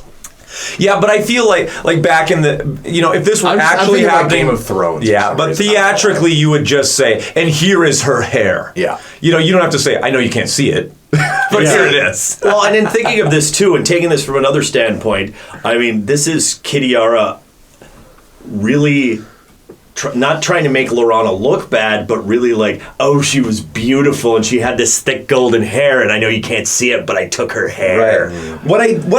I made that beautiful girl ugly. Yeah, it's true. What I don't like about any of this, and maybe you guys can straighten me out on this, is that we have just won again. Like, our heroes have just won against them.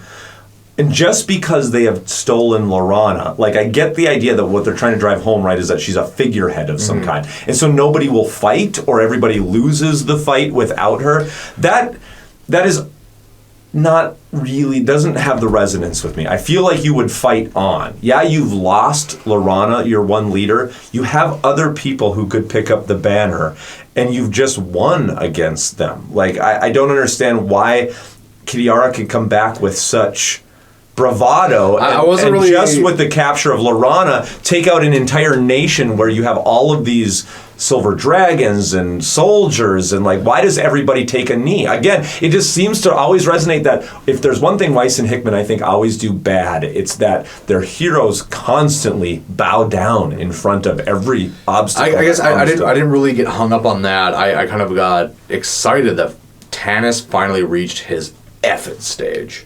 Oh, okay. And you know what? They're going to Naraka, they're taking Barum, and he doesn't care. And then, and Gilthanas is super pissed at Tanis because all this happened. Right.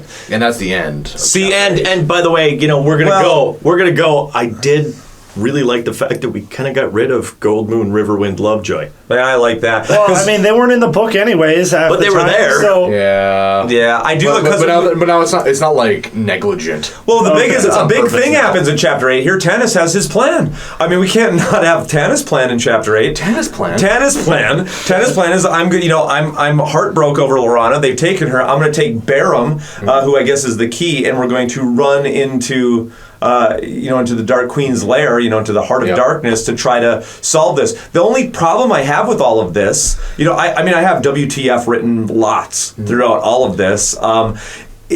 Is again, Tanis, once again, which is always my problem, is you don't know anything about Barum. You've just met him, you don't know what he is, you think he's a key to something, you don't even know where to take him. What are you supposed to do? Are you supposed to go to Solamnia? Are you supposed to go to Icewall? Like, what are you? He's the key to defeating Takesis, but how? So you're just going to take him, bet everything, once again, the survival of the entire continent, I feel like on running right to Takesis' lair. He knows nothing about that if he impales himself upon the pillar. No, he doesn't. He doesn't, but he does know that Barum is super afraid to go back there. And for somebody who is like basically immortal, and never dies, take him where he's afraid to go. I'm okay with that. Really, that doesn't make sense to me. That still doesn't make sense logically You're just a Tanis hater. I am a Tanis hater. I'm an anti-Tanisite. Let's just move on. We're at the end of book 2. The companions are ready to leave. They leave Gilthanas in charge of the city, and they also leave Riverwind and Goldmoon behind.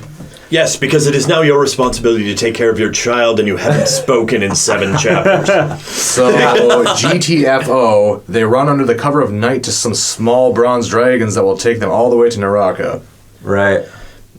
I don't know. There's something weird about there's something weird about candles, and I don't really. Yeah, my big struggle with this. Death stars are looming above. Yeah, to me, this is a big, and that's what I have. Death stars. 2 Death Stars have come. That was from your synopsis. Yeah, and they should jump on their X-wing dragons. Again, to me, stronger would have been if they would have changed this up a little bit. Have Gilthanas take up his sister's fight, because then you kind of almost have if this is Death Stars, you almost do the Return of the Jedi thing. Yeah. Because what I miss here is we have these awesome ideas of these floating citadels that are not utilized whatsoever. Yeah, No, So- we just know that they're floating. Yeah, so you should have Gilthanas in with Flint and Taz in some sort of last ditch effort.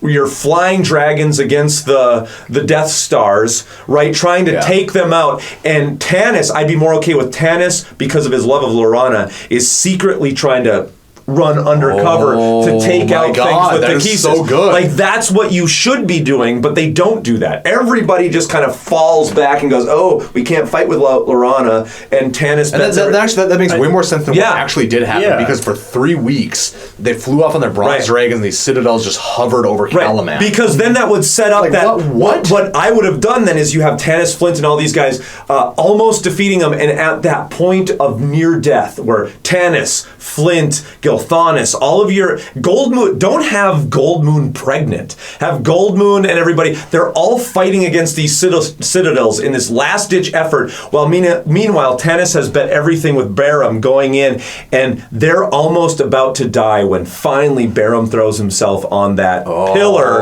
and that's what everything comes undone, and our heroes are saved, and then they have the Ewok village celebration. Hey, the original, not the new music. Not the new song. No, not the new music. No. So that ends chapter book 2 of that volume ends book 2 of volume 3. I'm right there with you, Club. Yeah. All right, guys. Well, hey, let's move it on to book 3 of volume 3, and let's finish up Dragons of Spring Dawning. All right, so chapter 1, an old man and a golden dragon. Oh, just when I needed him. Yeah. Yes, absolutely. Fizzbin to the rescue. Once again, the comedy is great. I loved these. I love this character. I love the dragon. I was just laughing. I love that he's sleeping in this open field, like up against this dragon, and he's got this forgetful old dragon named Pyrite, which I just think is great. Fizzbin could not have a smart, with it dragon. He has to have a forgetful dragon. And I will say the forgetful old dragon, the forgetful very old gold dragon named Pyrite. That was actually that was something I laughed. That was out loud. That was something I had written down because we come from a mining community, right? And we know what pyrite is. Right. Pyrite is fool's gold. Mm-hmm. It's not real gold, and that was just perfect for me. Right. I do love this. It's a little on the nose.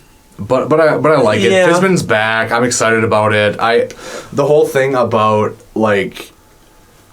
Pyrite not remembering where he is half the time, and Fizzbin being like, "I'm your wizard," and they get into this whole thing, and the end of it, the end of this chapter, the whole well, you can't come with us, so I guess you're gonna have to sally forth. Right. And honestly, what I had in my mind was well, he has to sally forth. This is just some weird British phrase I've never heard of. Yeah. And then the dragon goes, "No, polymorph. Never get it right." And I had to put the book down. I was laughing. Yeah, so hard. It's pretty good. I like that they see these 4 dragons that fly overhead, and they think they're taking prisoners, so they attack them. It turns out to be Tanis. He was going to fly through enemy territory on brass dragons. Mm-hmm. Which are obviously not part of the dragon army, so way to go. I mean, could they? Some paint I was just gonna say, could they have not even take the time to do some sort of? We're gonna have maybe the underbellies are always white. I don't know. At this point, Tanis seems to me like Qui-Gon Jinn from Episode 1. His plans are just what a drunk man would come up with. Well, no. It's all right. I'm gonna come to his defense. They're riding these small bronze dragons that are faster. I guess they're fast. Okay. Yeah. Okay. So he didn't go so much for stealth. He went for speed. But you know what? Then they should have woke Fizzbin up by flying so close they blew off his hat because they were staying close to the ground so they couldn't be detected. But then you would have been mad about them not being stealthy and flying close. To the ground. Everything Tanis done would make me mad at this point. Anyway, Fizzbin meets up with them. And honestly, it's kind of in this weird... I like this opening chapter. Yeah, it's good. This weird way where, I wasn't immediately expecting, there's dragons flying overhead and they pursue them. I'm like, oh my god, Fizzbin's just, kicking butt out there in the world. Right. Oh no, he's gonna kill the companions. But I mean, it's Dragonlance. Obviously. Well, we get reunited. Our party gets increased by one again, and it feels so good. Okay. And all of a sudden, because Fizzbin's been doing his Fizzbin things, all of a sudden, oh hey, the bad guys know we're here now. Yeah, so they're pursued, right? And they're pursued into the mountains where they meet up with Caramon, who has caught Barum, who fled in that last chapter, and he punched him out. I kind of like this. He like knocked him out. And this adds more to the mystery of Fizzbin too, because Fizzbin, all of a sudden, Fizzbin's here. Fizzbin's the real leader of this party. In my notes, I wrote, Tanis sucks at leading still. Then Fizzbin takes over. No, everything gets much better with Fizzbin there. And I love this. Well, Tom, follow me. I know where I'm going. How do you know where you're going? I don't know. Just follow. Right. I like that to wake Barum up or whatever. Tika uses special smelling smells. I wrote down a stinky vial, which. As I've been a bartender for many years on the other side of my life, I completely understand waking up the bartender, having something that's going to wake up the drunk. And she's like, oh yeah, I have this because I used to have this in my work pouch. Right. And again, I feel this does drive home the fact that I wish Tika would have had more of these moments throughout all of these books. Of she did being work useful. At a bar. She should have been more useful and should have been more kind of maybe world weary and being able to see through people's deception and stuff, because she's been with so many people that are falsifying their actions and blowing themselves up bigger than they are. I wanted Tika sometimes to be able to see through things more, because I like the character. And where do we go? We go to, hey, it's another weird bridge. Yeah. Hey, let's talk about this bridge. Luke, you had some thoughts on this bridge. Yeah, it's a rickety bridge. I don't know. I guess it's supposed to be suspenseful, but again, the series has its track record has already been ruined for me as far as like killing characters goes. Yeah, I mean, they're like tiptoeing across it. Oh my God, are they gonna fall? No. Oh, yeah, of course not. Again, and Fizzbin tells him he's going to lead them to this bridge. Tanis questions all this. I don't know why he's even questioning Fizzbin. It doesn't come up at this point. It comes up later on in the later chapters. That Fizzbin's kind of just fumbling around this forest, and Tanis feels like he's lost. So I don't know, like it's... Well, it also... Tanis does not trust Fizzbin with his magic, because, I mean... Fireball. Right. I mean, that is what... Fireball in a cage. That is what Fizzbin loves to do. So I can kind of understand where he does. I did say, quit whining about it. So we have the cliched scene. We're going across the bridge. The wood gives loose. Tanis falls. And who saves him? Barum. What? Out of nowhere, Barum saves him. Barum's buff, and he can just do it. And then Fizzbin comes out of nowhere, and he's like, oh, no, I got this. And he summons this bridge made out of light. Yep. That I guess is there forever. It should be noted. I'm sorry. I don't think that we really brought it up that they were being pursued by Draconians. And it's kind of supposed the dragons are flying around the corners. Tanis took a few pot shots at the dragons. Yeah. Draconians. It's supposed to be building suspense, but I don't think anybody's ever going to die. You know what I took away from this is this was kind of, and again, this is kind of maybe a bad sign for me, is when I start stepping out of the book and saying, what were Weiss and Hickman thinking here? That's when I'm kind of getting pulled out a little bit. But to me, this was almost going back to Pax Tharkus and what I thought was a very cool thing with that elevator going up and down, which I pointed out I thought was very D&D, but yet was very cool. Like I get how that would be an awesome thing to play out. I feel like this was thrown in as like let's do another really cool set piece for the D&D players, from this book, but it didn't work as well. I didn't think as that elevator did in Pax Tharkus. Yeah, and I took this as kind of a weird, like, all of a sudden Fizzbin does a real spell. Yeah, right. And it's this weird golden Bifrost. Kind of out of nowhere. Yeah. Well, and I feel like maybe this is driving home that Fizzbin this entire time has been more than what he's said. And so this is why the crew is about to actually bite it, and he needs to use real magic to save them. His god magic or whatever to save them. He has been hinting at it very subtly, but where all of a sudden he's like, okay, I know where I'm going, we have to go this way, and he becomes that leader. So I like that he's able to just kind of be like, well, okay, they're really stuck. There's a bridge. All in all, I did have fun in this scene, and I thought it was actually pretty good. Aside from the fact, suspension of disbelief, the visuals for like this golden span dropping are kind of dumb to me. Of course, we go to the weird, Looney Tunes imagery of the Draconians running across the the portion of the bridge that's still there, and then all of a sudden, poof, the bridge crumbles on either side, and you have characters trapped just on this weird golden surfboard. Right. You know, we've both in said, the middle of the air. We've both said, Club, that we love it, but this was like the D&D cartoon. Like Exactly. This would be something from the D&D cartoon, you know. Barum says that he understands Caramon. They have like a little Barum and Caramon heart to heart a little bit here, while they're all sitting around eating a hearty breakfast of quithpaw. Oh yes. Is that in the book? Yeah, it's is it the Kate the Quake? No, yeah, I don't know. The Elven, some sort of thing. Oh no, I was referring back to the cookbook. Oh, I was. I have wondering not if looked that is in the quithpaw is in there. And I do want to bring up something here too that, again, cool imagery. Not quite sure where it's going at this point. I don't really remember if it goes anywhere until we get to the rest of my notes here. Yeah. But Pyrite turns into a tiny little dragon statue. Yeah. And he goes and he curls up in Taz's pouch and ends up being curled up around the ring. Yeah. Okay. Interesting imagery here. We have the old elfin ring. We have the old dragon statue that keeps moving around, and Taz keeps looking at him, and he keeps changing positions. Why? Why are we talking about this now? I'll tell you. It's a Dragonlance thing. I'll tell you. I'll tell you, Claude. This is one place where I guess I'd like the listeners to fill us in, because I agree that happens, and because that attention is paid to it, I'm like, so what does this mean? It does come back at the end of the novel with this ring and the dragon. Yeah. His name's Pyrite, so fool's gold, and I'm trying to read into okay, what does this mean? What is the imagery here? I don't know. I never get what this is supposed to mean. Even from the end, I don't know what this is supposed to be. I mean, I hate to say this, but if they didn't throw this in, I feel like when they do finally bring him back out at the very end, we would be saying, well, why hasn't it been talked about at all? I feel they needed to get rid of the dragon. Like, if they'd have had a dragon through the rest of this novel, they'd have had a little bit of a... Yeah, I mean, he may sally forth and go into a bag, but why he has to clutch onto a ring is kind of beyond me. But they rest. They wake up in the morning eating quithpaw.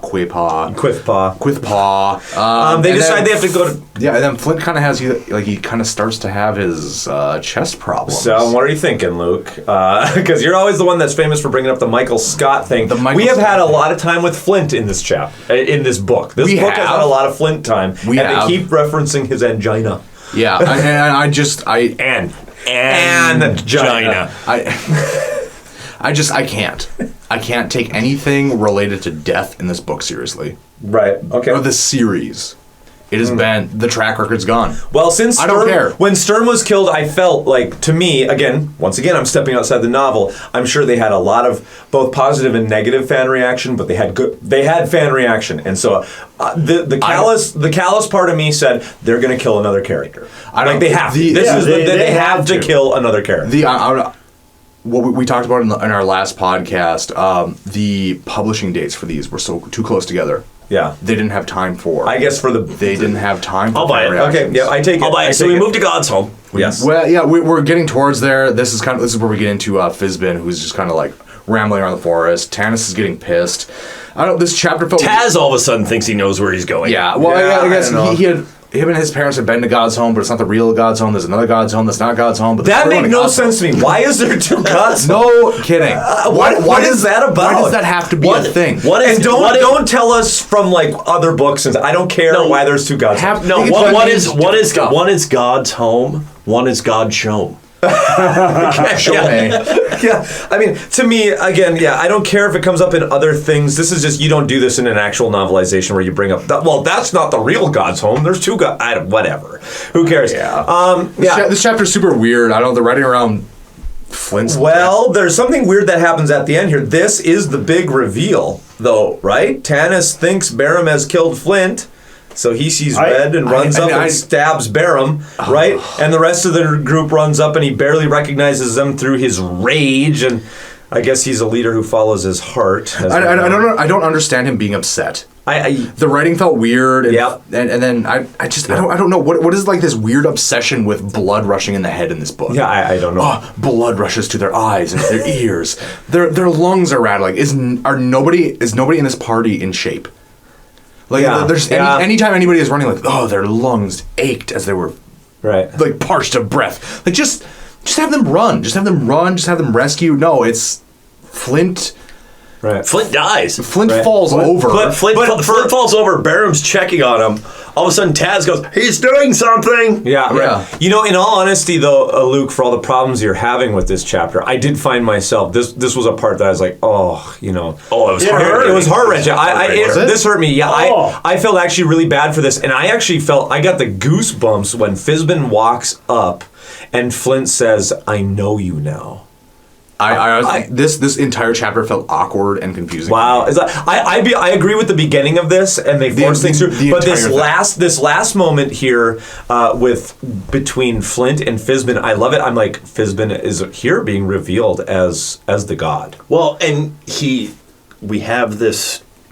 I wanted Flint to die in battle. I want him to have a heart attack in battle. Yeah, I agree. And saving somebody, doing something of worth. No, chasing Barham and falling over. Yeah, chasing Chess Jim, but is not okay. I will give it credit here for the fact that this just even gave me the feels for Flint's death. Maybe even more than him dying in battle, because I cared about him and I wanted him to have more going on. And it's just, oh God, he's mortal. Yeah, I actually liked this chapter a lot. I liked this end. I liked. Not even the end. I liked the beginning. Well, okay, the chase scene, not so much. Yeah. But his death, things like that. I'll be honest, when he was talking, I didn't really care too much about the other characters. It was more when Taz started talking to him where real emotions started to actually come through that I was like, oh, I've always loved this. I've always loved Fizzbin, and I've been waiting for this reveal moment. I really like this, how I can almost hear the swelling music as he picks up Flint's body, carries him into the circle of stone, and then it's like he's because Flint does not want to be alone. And that's the big thing. He doesn't want to be alone. He wants somebody with him. And so he's shepherding. Fizzbin is shepherding Flint into the other realm. Can I ask you guys? Do you even know what this Do you even know what this place looks like? Yeah, I know what I have in my mind. I have absolutely no idea. I thought it's like this depression in between the mountains. Okay, yes, I can picture that. Yes, and then there's these rocks, these rocks that are so close together that nobody could fit through them, but all of a sudden everybody can. Well, what I took it as, I don't. It's like this weird barren. I have no idea what this place looks like. I have no idea why Fizzbin is picking up Flint, taking him away. This is all so confusing to me. Huh. I do not like this chapter. I do not like Flint's death. I think it's super weird and it's super awkward. Wow, really? I actually found this death kind of powerful. Yeah, I felt absolutely nothing. Really? I felt that's how weird it was to me. His just that moment of, oh God, that's how they killed him? Yeah. And then Flint carrying him into the water, and then poof, they're gone. No, into the... They're gone. No, it's like a shiny black rock. What I take it as, I saw in my head almost like a volcanic caldera. Yeah, that's what in a way. And that what that crack is they're trying to get through is like a crack in the wall, the far wall of the and in the middle of this is like this pool of black, shiny, reflective rock with almost like a Stonehenge-ish kind of circle of stone around it. And that's what Fizzbin carries Flint into, and like the stars are reflected in that pool, and so they in my mind it is a portal to it's a portal back to heaven or wherever. Of course, it's a portal to space, because as soon as they disappear, the Valiant Warrior constellation is back in the sky. No, it's not, because it's the middle of day and they don't see anything when they look up. This makes no sense. It makes no sense. The only thing that makes sense. I never got that it was day. Are we? Yeah, it's the middle of day. That is in the book when Tanis is looking down and he sees that the constellation is filled in. And he looks up and it's just this pallid blue sky. Really? Okay, I guess I didn't. When he looked down the constellation, because he's looking into that hole that he walked into. That makes more sense to me. It's like the hole in the middle of the center of rocks that nobody can get through, but everybody can get through, is the only thing that makes sense to me here. It's a portal. I guess I must have missed. I must have missed the only thing that makes sense to me. I missed that. And then he goes through it, and then I don't know. Everybody leaves and gets over Flint's death really quickly. And except for Cass. And let's hear the story of Barham and his sister again that we just. Oh my god! Yeah. I'm already confused. I have Barham and his sister. They had a hard knock life for us. like worst rendition of Hans Christian Andersen's Hansel and Gretel ever.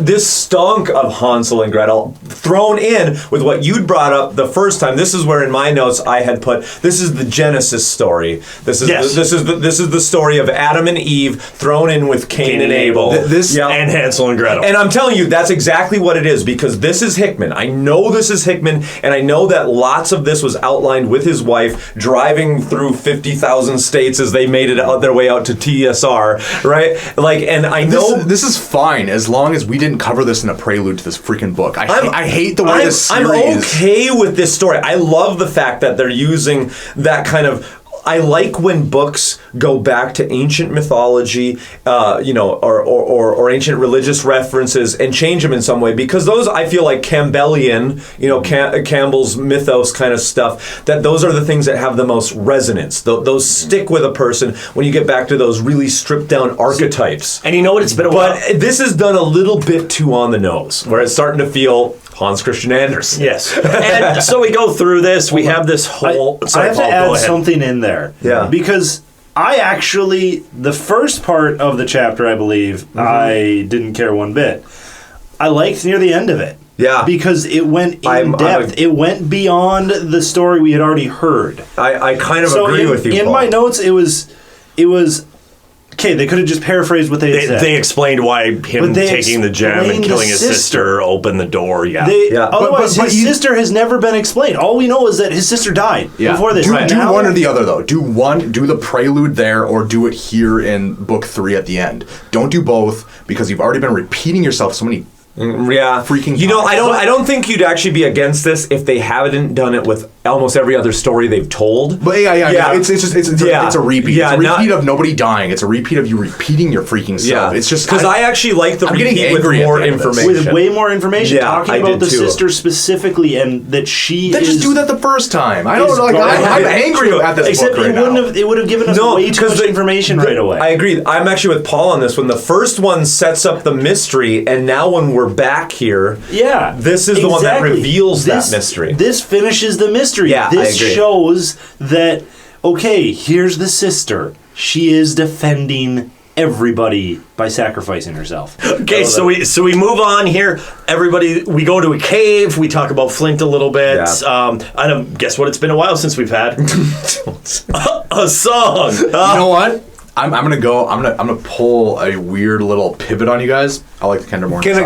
I like the Kinder Morning. I was okay with the Kinder Morning song. This is the best thing I've had in 3 chapters. You know what? In all honesty, Luke, I can't believe that I feel like I'm a bag of sweet and low right now. But for most of this book, I'm just like, and I love that too. But I agree with you. Me for these entire books. Yeah, this is true. But I agree with you. I actually like this. It's short and sweet, and I like it. And I feel sorry for Taz. Yeah, like exactly. This gives me the feel for Taz. Yeah. And how weird is it? Again, with this third book here. Yeah.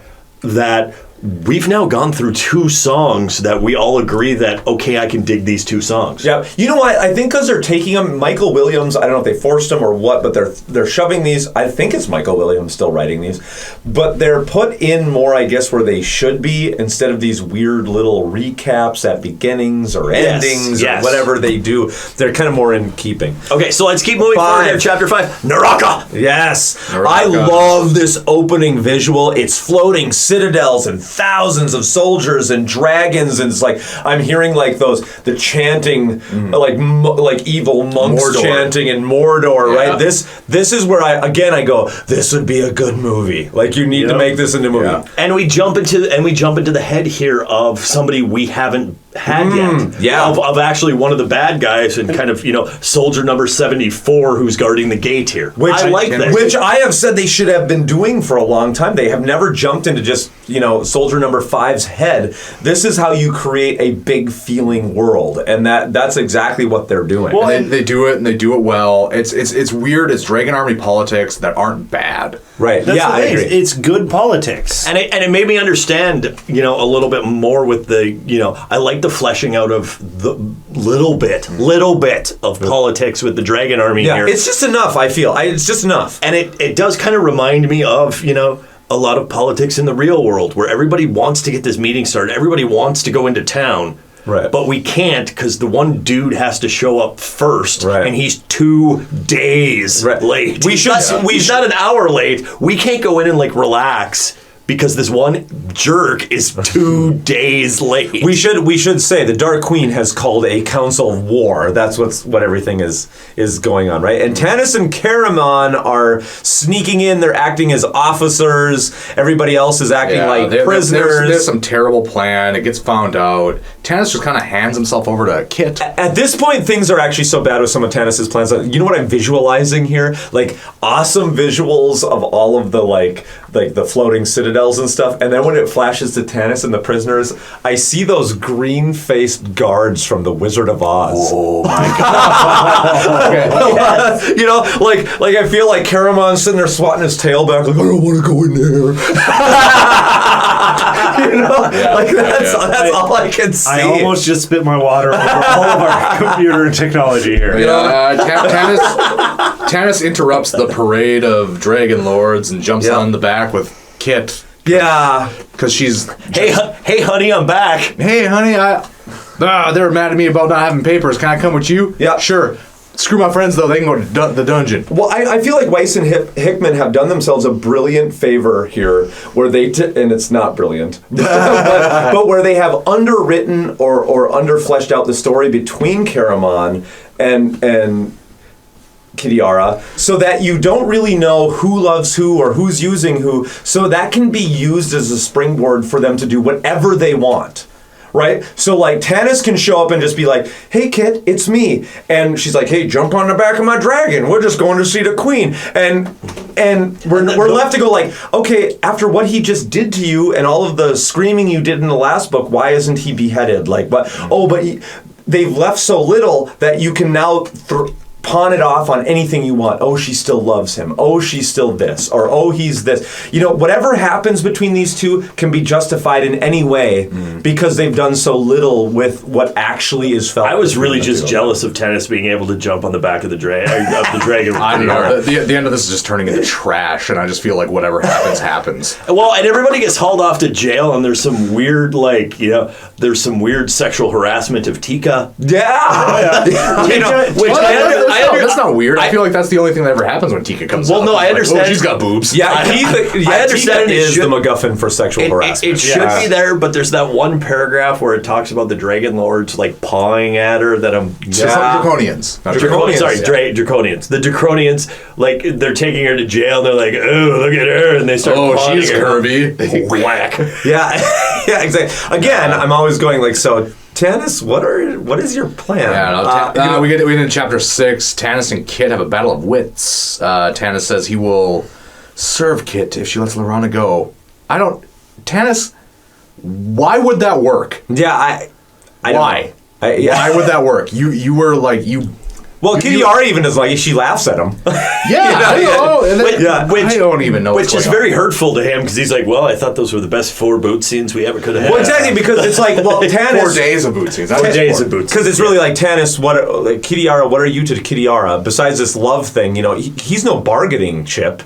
He's not. He doesn't carry any power. No. Tanis is nothing. He's not even appearing on the radar screens. He's not even a brilliant statistician. No, well, he has proven he is not a brilliant statistician. And Bob, this also proves the fact of Kitiara's ambition. Yeah. And Kitiara's, it even proves the fact that, I may be able to use this to my advantage. I say Kitiara is smart. She will try to find ways. I mean, she made a dumb decision. I agree. She should have probably just beheaded Tanis right away. But But she's smart about But it. the leader, the quote unquote leader of the rebels, keeps showing up at my door, panting over me. Yeah, exactly. I will give Tanis this. I can't believe I'm saying this. He finally puts on kind of his big boy pants and says he wants to sacrifice himself. For this, which is what I feel like. If he has been their leader, he should have done this from the beginning. Like we talked in the last podcast about that scene in the belly of the ship, right? Like from the beginning, he should have seen this group as like his children in some way, right? And like he should have constantly been willing to sacrifice and give himself. That way, when he did give himself to Kitiara, we'd have all been like, "Oh my God, I can't believe he just." But no, it's just more selfish. But Tanis. it's just more selfish Tanis, so none of this has any resonance. And see, the way I read this, right when we get to the end of the chapter here, is we have this again. We have another one of those little blurbs from Emo Tanis's head. That what I took was, okay, in Tanis's mind, if Laurana dies, he has no reason to not just be Kitiara's right now. Yeah, true. Yeah, and so if he can save Laurana, then maybe he can save. And I'm overreading this. I'm completely overreading this. Sure, overreading. But I definitely took this I definitely took the fact that he needs to save Laurana, or screw it, I might as well just join the Dark Army. Right. Yeah, maybe. Yeah. Well, then we get out of that, and Kitiara enters her chambers and is met by Lord Soth, and there's some like really weird like flirting between them. Yeah, I almost get the fact like they're almost wanting to be lovers, but he does, but he can't because he's a ghost or something. I have absolutely no idea what's going on. But then he wants her. Yes. Does he? What does he want? Everything. Power. It's a power struggle. Yes. And again, totally overreading at this point because I was so into this portion for this chapter and the next chapter. Overreading. This is one of the first live women that's paid me attention. I do love this scene though, because again, it gets weird, like you're saying, and you're like, what is this? Is this about love? Is this a power struggle? It's just they want whatever. Kitiara strips off her armor, stands naked in front of Soth, and then Soth just kind of flips her away and says, you know what, Tanis is always going to possess you, even in death. I mean, they do I think Soth has some good points at the end of this about how you will possess Tanis, but it doesn't matter. Yeah, I like that we go back to Gawkin. Do you? Khan. I do. Yeah, I do, because finally Kitiara talks about how this is her private assassin. It justifies why he's been in some of the rest of these books showing up, is because it's Kitiara. Gawkin, Kitiara's private assassin. Yeah, no, we just get a backstory before he dies real quick. But he's been there. Does it matter? Yeah, I guess. Yeah, I mean, I'm sorry. I am actually I don't like this. I don't like any You're bit coming of this. to the dark side. I am. Speaking of the dark side, let's move on to the Temple of the Queen of Darkness. Why don't we? Tanis is waiting in line with Kit. Kit wants a crown, and there's a parade. You are sounding like me through the rest of these books. You really are. Let the hate flow through you. How the table has switched. So I guess we're in a Dark Queen's lair. Yeah. I always feel how the tables have turned. I always feel obligated to resist the dark side because my name is Luke. But it's becoming very difficult. Yeah, okay. Take your weapon up and strike me. Yeah, yes. Strike him down. Yeah, they're waiting in line. Tika wants a crown, and there's a parade. Okay,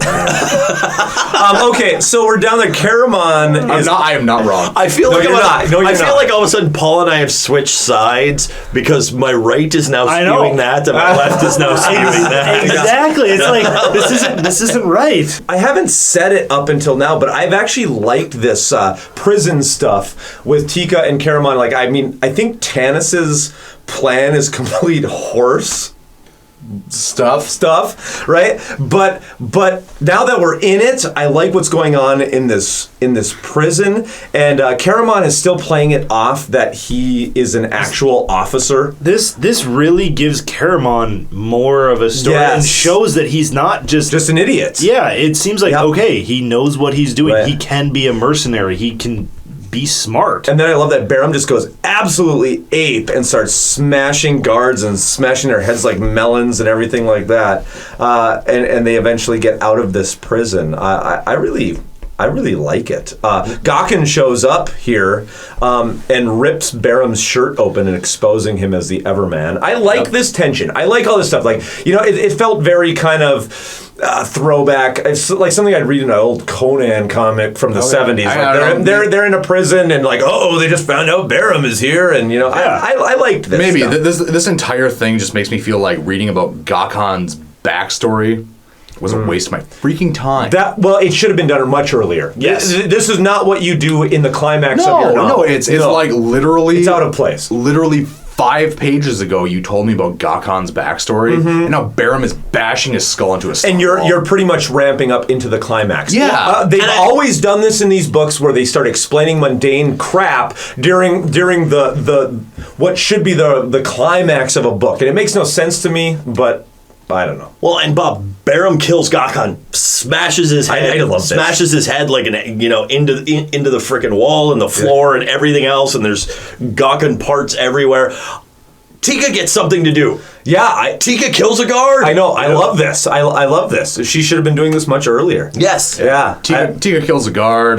Tass and Tika... Well, actually, I'm sorry. Barum runs off yelling like a maniac. Right.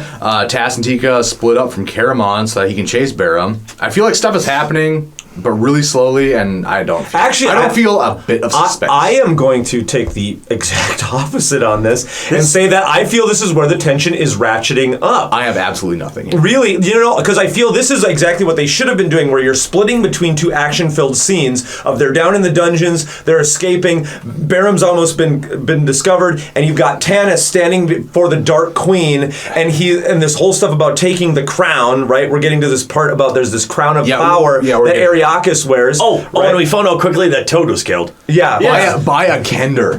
Which is cool. Kinder home. There's a book for that. For the bloody right. Is there a book there's a book for that. Okay. How much is it related to? I don't know. I've never read it, but he knows. Yeah, I just know that there's a book. No, I totally see what you're saying. Where it should feel like suspense is building, right? But it's and not. I don't feel like it. I don't feel like it's slow paced here. I feel like we're jumping between 2 kind of storylines that are having a climax. We're jumping between 2, or actually 3 right now. 3 sets of immortal characters that will never die. And I don't know why. Okay, I so don't know you're why. coming at it from that mindset. I don't know. I have absolutely no idea it. why I should care at this point. I get it. Actually. The arbiter here. Yes. Yeah. So we're jumping back and forth, and then all of a sudden everything goes black. Yes. Actually, this is cool. Yeah, I do like this. Yeah, whenever Takesis is summoned, everybody can't handle it. Yeah, this is cool. The Queen of Darkness shows up. Nobody can handle it, which... If it's the Queen of Darkness and she walks into the room, everything should stop. Right. And she walks right in and, she keeps going back and forth between her different forms, which I think is really cool. Phasing in and out, which is a cool because she can't fully come into this world yet. She's only partially in this world, which is why she's not here causing just ultimate destruction, right? Yeah. And Luke, her first demand is...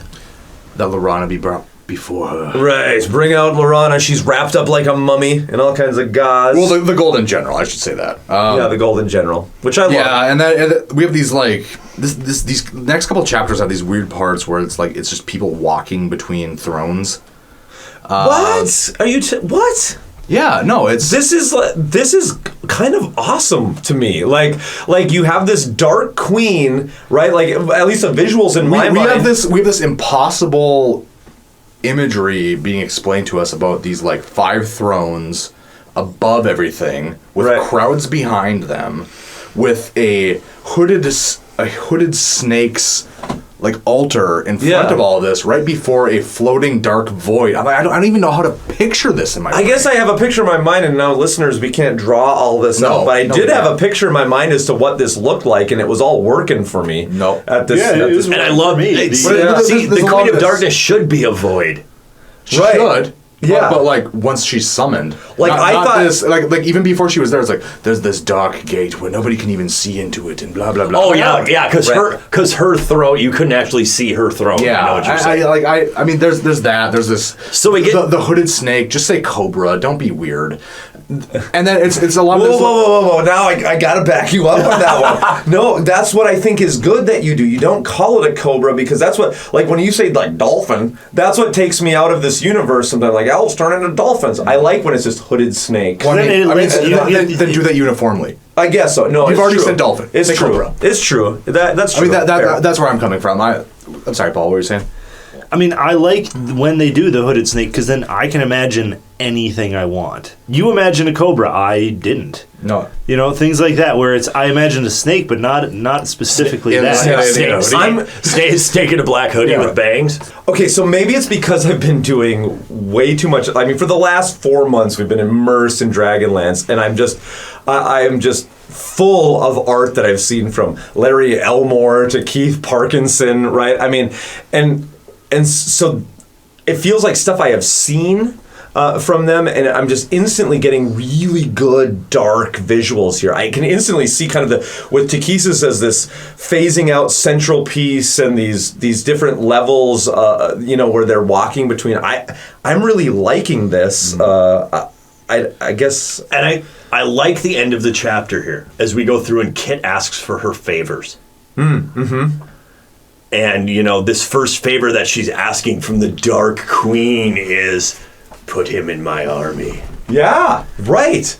And I like that they have a deal going. That Tanis is like, okay, I'm gonna play up to you, Kitiara, and as Kitiara's just like, get me the crown, Tanis, and then you can take Lorana. Lorana's free to go, right? I love this. My hands up. Uh-oh.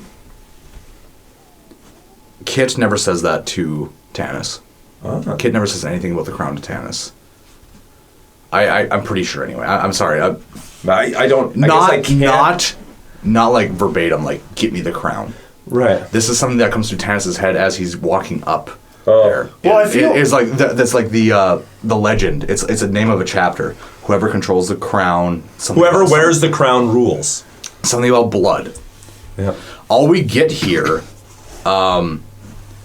is that for some reason, I thought this was a part of Kit's plan to trick Tanis.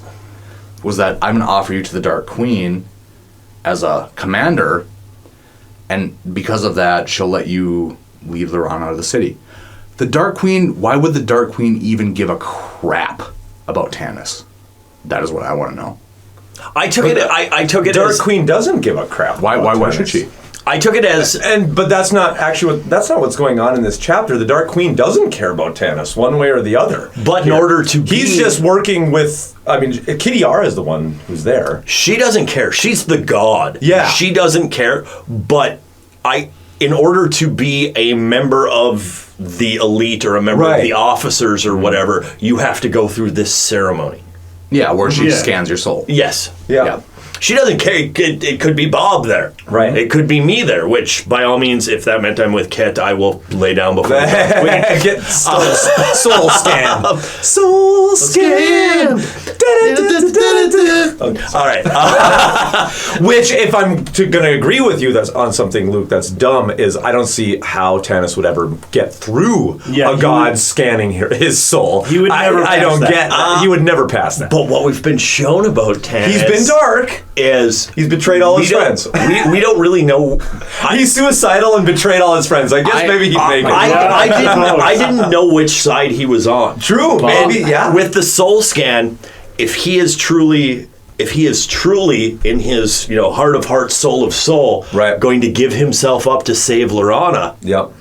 Would that pass the soul scan? I don't because know. he's willing to give himself up. Bob, I'm just like your polar opposite on this podcast right now. I know. The only thing I understand is that he passes because of love. And I talked about it a little bit earlier about his love for Lorana. Lorana's love for him, why she did what she did and why he has to do what he has to do. That is the only thing that makes sense here. Like the reason why isn't like the whole thing with this whole dragon army is that they're like anti-elf. So I'm gonna probably now. Okay, Luke, I'm running straight at you and jumping straight into your pool. Jump straight onto my gem encrusted column. because if there is one thing that has been done, and maybe I'll make a ton of fans mad about this, is this Tanis-Laurana relationship is just utter garbage. Oh, everything about Tanis' love relationships they're garbage. It's garbage. And I love Laurana. And it's, I do too. I love her as a character. Like, I'm completely... I hate her when she goes with Tanis. Yeah, exactly, because I feel that weakens her so much because Tanis is so weak as a character, and this contrived love story that we've been putting up with here through these books is so weak that none of this... Again, now my new word, I guess, is resonance. This has no resonance. No resonance, no juxtaposition between them. Nothing here. Okay, so as I put my arms between you here... We're now on the same side. You're now on the same side. I know. I don't want you. I don't want you being too far on the same side. Otherwise, the Dark Queen will be released. Yes, exactly. Elliot. So, the Dark Queen is staring Tanis down. Tanis can't take it. Drops to his knees. We have a scream, and then we jump to the next chapter. Tika and Taz, who are now leading the rest of the Draconian guards on this Scooby-Doo chase around the dungeon. Yeah, like we're just looking down a corridor. They're going in and outdoors. Yes. That's the music. That's Benny Hill. That's Benny Hill. That's still the music. I'm gonna go Dukes of Hazzard on this one. Let's see how Tika and Taz get themselves out of this pickle. But yeah, I don't know. Actually, I really enjoyed this. Like I've been just like angry about reading about all this like dramatic stuff, and then it's coming up to this point where like Tika and Taz are about to escape, and there actually was a bit of drama behind it. I mean, Benny Hill music aside, and they get up to the door, and like right before it is explicitly said in the text, I get like, hey, we're at a door. This is the Sylvanesti dream. Yeah, right. This is it. Yeah. I really like this. And and all of a sudden I like, this is when like I'm being brought back into the book here. Like, okay, well, the Sylvanesti dream was actually like a prophecy from the dragon orbs. This is cool. We are totally just flip-flopping here. Because this is the part. This is crazy, Bob. This is the part then where I go with what you say. They don't have the guts ever to kill anybody. I know Flint's the one who's biting it in this one. So I'm like, there's no weight here that they're going to be dead. Oh, no, I know that they're coming out of this. Oh, no.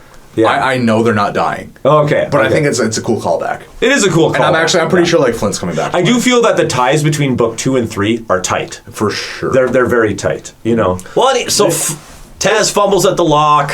Boom. Oh, God. Yeah. Well, I do like that Taz recognized, wait, this is the same thing. I know that. And he sees the trap. He still did it. But he still, because this shows the character building, and he goes back to the... I agree 110%. What Fizzbin talked to him about is you're walking the dark path. You have to walk, you will end up walking Which the dark path. Which would have been a lot cooler if they didn't like blatantly say that.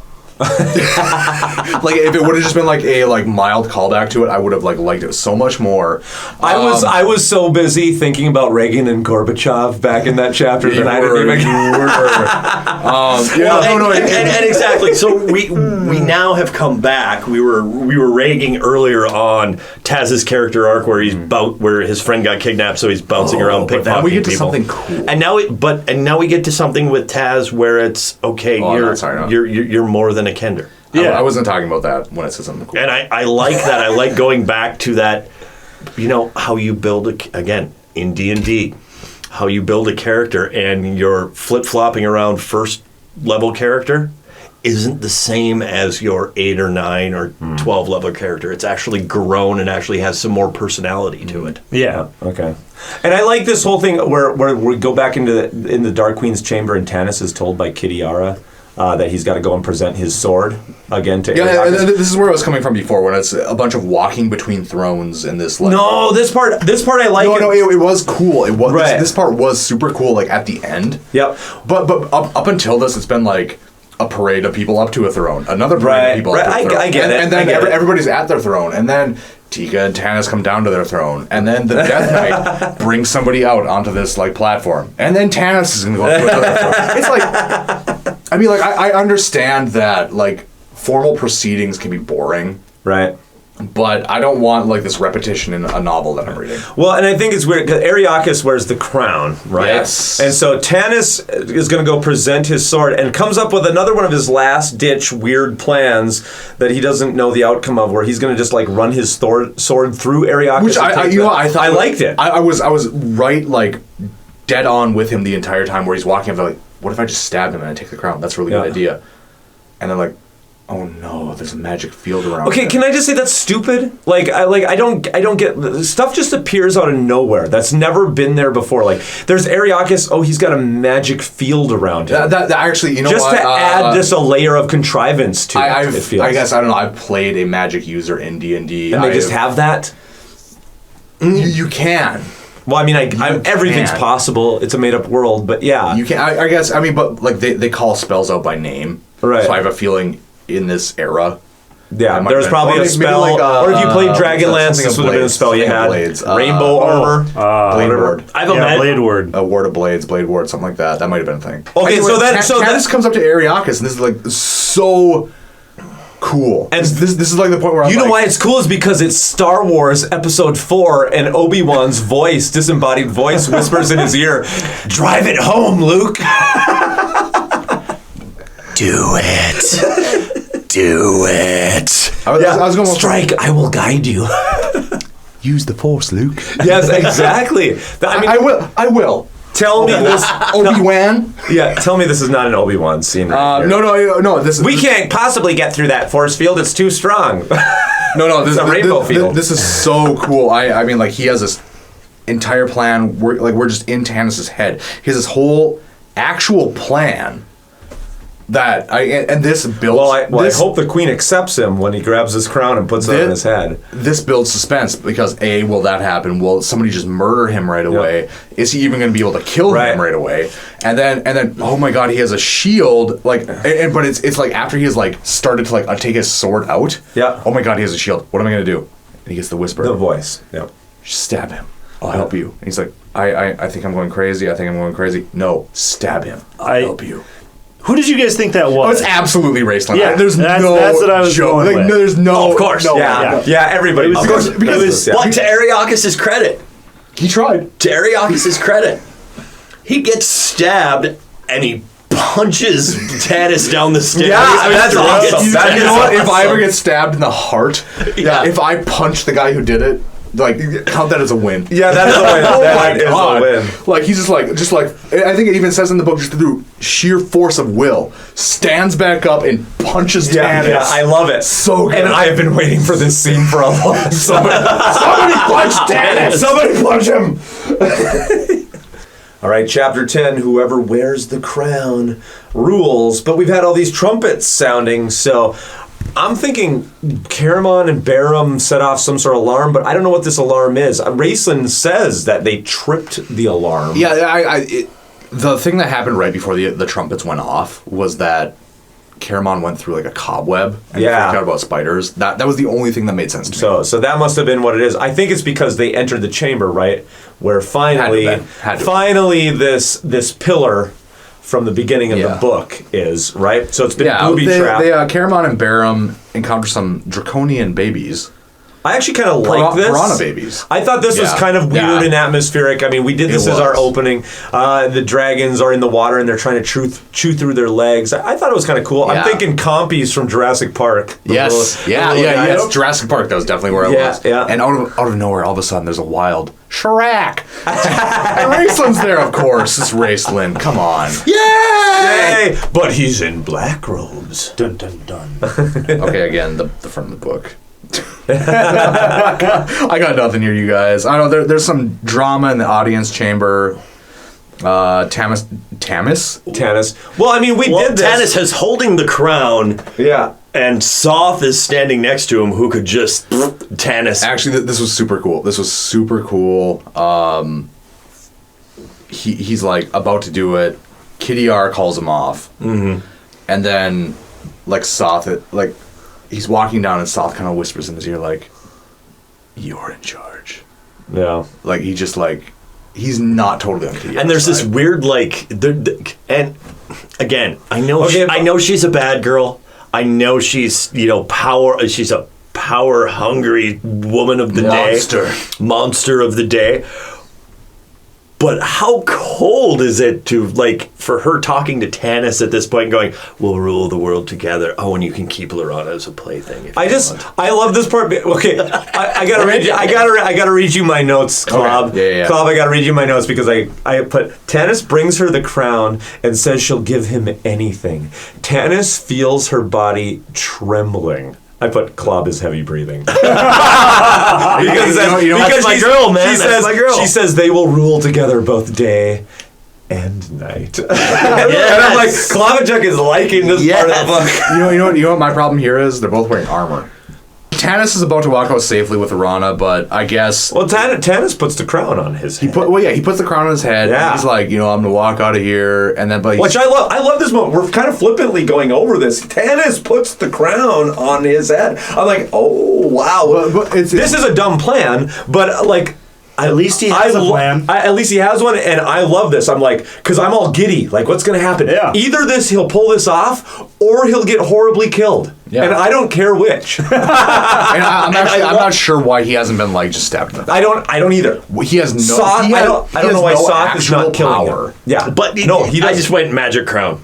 I mean, he has even at this point been soul scanned. I mean, like, you think Soth... Like, so he's got the crown. Why isn't Soth going, Usurper, and just, like...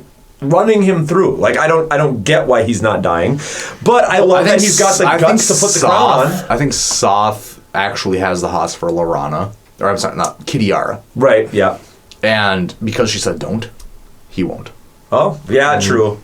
And so we get this picture here too, where thank goodness Lorana comes back in and gets unwrapped and basically pushes Tanis over and is like, I'm a strong woman today. I do my own stuff. I can take care of myself. That is what I have written down.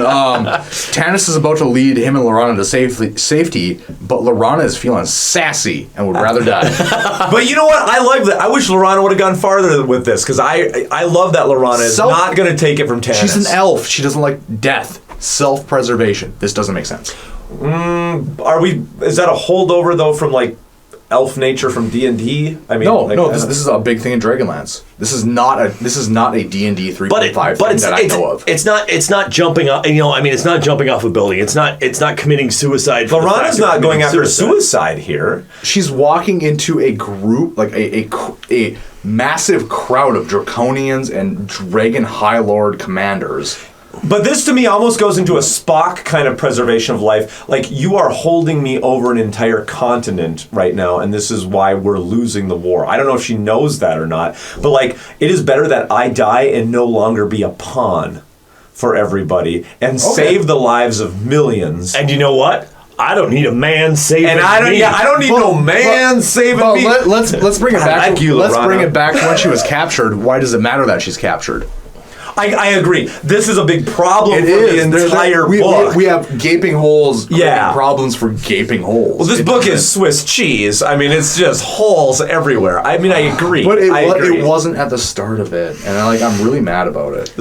But this entire scene ends anyway. We get to the end of the chapter, and all of a sudden, the Dark Queen's back. The Dark Queen's back. I love that they end up throwing the crown, right? So everybody just kind of scampers after it. It was... because Lorana was feeling sassy and pushed him off the thing, the crown went scattering. But I like this. And maybe this is Lorana's plan. I don't know. Was this what she wanted to do? No, she's feeling sassy. She is being emotional, and she is just doing something. The one time she does it, Tanis has been doing it for 3 books. Yeah. Finally, she gives it back. I'm going to bring it back real quick. It's right before that. Like, Tanis puts the crown on. He's like, Lorana, let's get out of here. And what Lorana does is she grabs Kitiara's sword, right, and bashes her in the face with the hilt. Oh yeah, and I love this. This makes absolutely no freaking sense to me. What? So let's just okay. We're gonna play it out. We're facing each other. I'm right-handed, like most people are. Yeah. I'm gonna grab your sword. And I'm bashing the face with it. Why would I bash you in the face with it when the blade of the sword is pointed at your throat? Oh, see, I took it because she's an elf and she preserves life. I took it as I took it as this. Yeah. I took it as a pull-up. Oh, that's what I did too. Yeah, like an uppercut. They're like a good fix. Yeah, thank you. No, I took it as a taking it out, and as I'm taking it out, I smack it. Oh boy, I wish we were live podcasting this on Facebook because none of you can see that this is all being acted out in real time. Yeah, we're grabbing at each other with swords, and that's the other weird thing. Anyway, yeah, that happens. Lorana's sassy, kicks Tanis off the platform. The crown goes scattering. Let's get to chapter 11. Josla calls. Josla does. Okay, so this is a super tense scene where Raistlin is now one of the black robes. He cast this spell. We did this in the opening. I like this scene. I know it's dumb, I know it's cheesy, I know it's weird, like, I completely had, like, Raistlin all of a sudden walking into Back in Black. yeah, just all of a sudden Raistlin's there, bam, da-da, da-da. Yeah, no, it's true. Everman is dead. I mean, this whole impaling himself upon this pillar again, and this is me taking out of it. Hickman had a huge part in this, and because of what we've talked about with Hickman's faith, this to me is complete.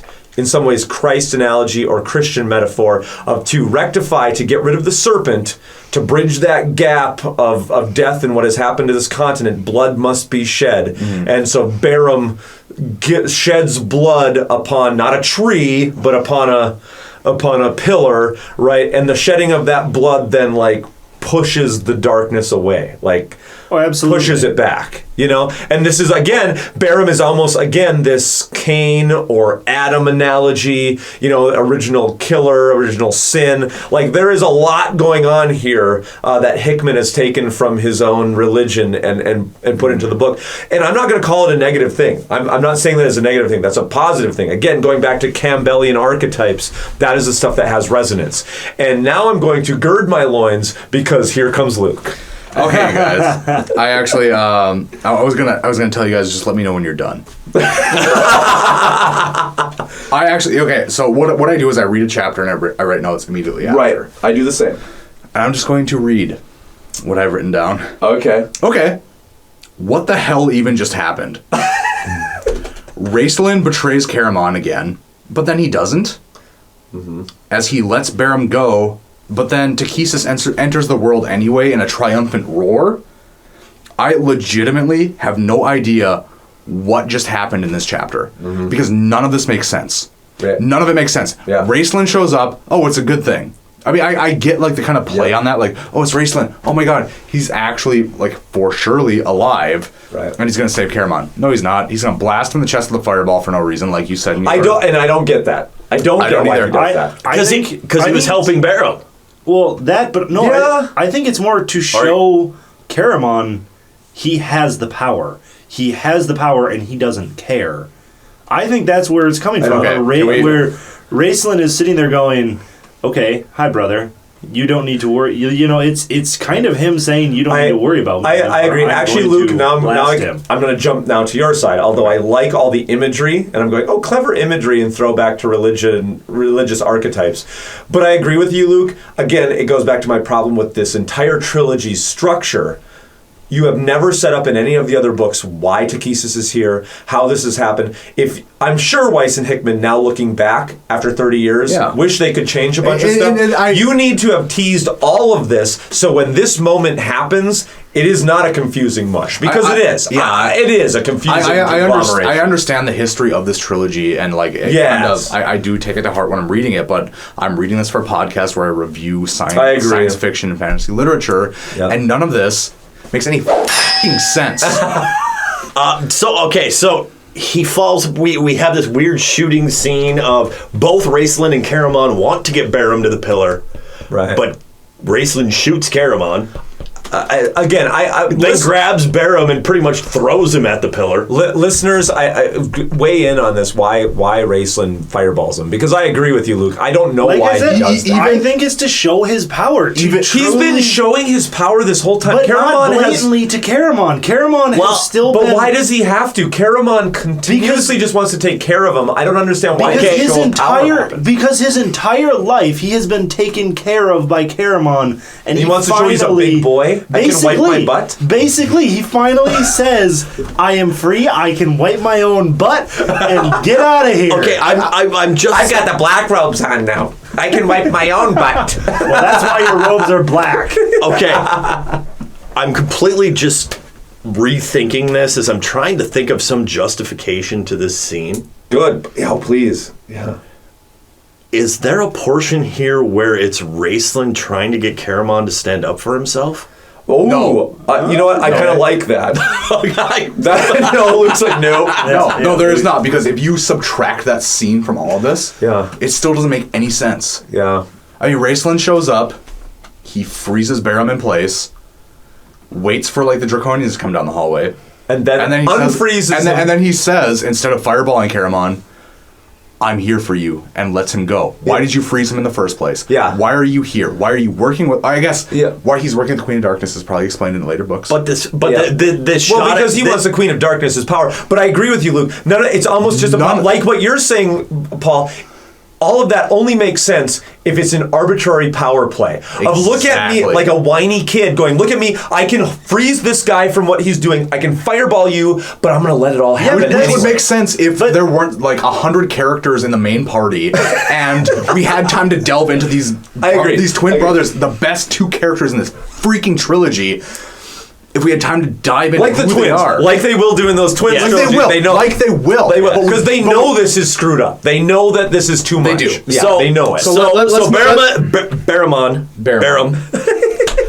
Chest gem. Barum chest gem is unfrozen. He sees his sister in like weird dream / real world. She jumps into her arms, but she's not there. So he jumps into her arms. But she's not there, and they're screaming, and stuff starts to fall. We'll get to what all this means in later chapters. Can I, real quick? All I'm going to do here is I'm just going to read the last 4 paragraphs of chapter 11. All is lost, Tannis thought in despair. This is a moment of her ultimate victory. We have failed. The 5 heads reared up in triumph. The domed ceiling split apart. So in this moment, I'm thinking Barum dying on the column is good. Yeah. Right? Okay. That's cool. The Temple of Istar began to twist and writhe, rebuilding, reforming, returning to its original shape. Well, I thought she just won. Why is it returning to its original shape?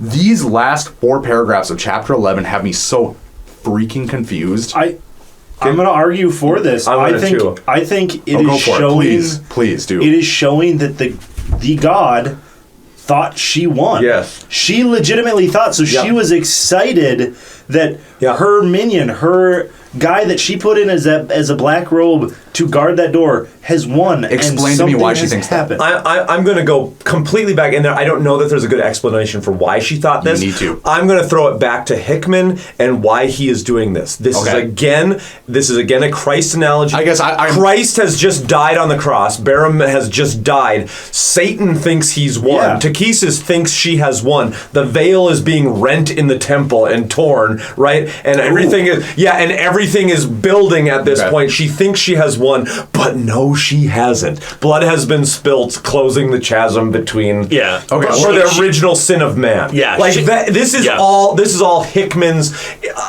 play back to religious iconography is what's going on here. I think. I agree with you. Yeah. She thinks she's won, and it's that scream of "I'm actually going to step through the door completely" as the door closes in front of her. Yeah, exactly. That's exactly what Raceland had wanted from this beginning, to lure her into doing this. Well, of course, because Raceland may not just be Raceland.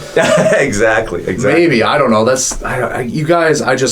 No, I hear you. No, I get. I completely understand. Luke, it's too much. But I think it's one of those things. I think I was able to bridge this very quickly because of knowledge about all that stuff was quickly applied to what was going on here. So it bridged all that. I'm going, okay, Hickman, I know where you're going with this, and it allowed me thinking, oh, clever girl, is what I'm thinking. And of course, I thought crappy sci-fi. Yeah, exactly, and I get it. I get it though, Luke. I get it because honestly, I get that. I would be in the same place. So the door slams closed, and what happens when the door? What's a good way to get everybody out? Let's start having the floor collapse. When in doubt. Yep.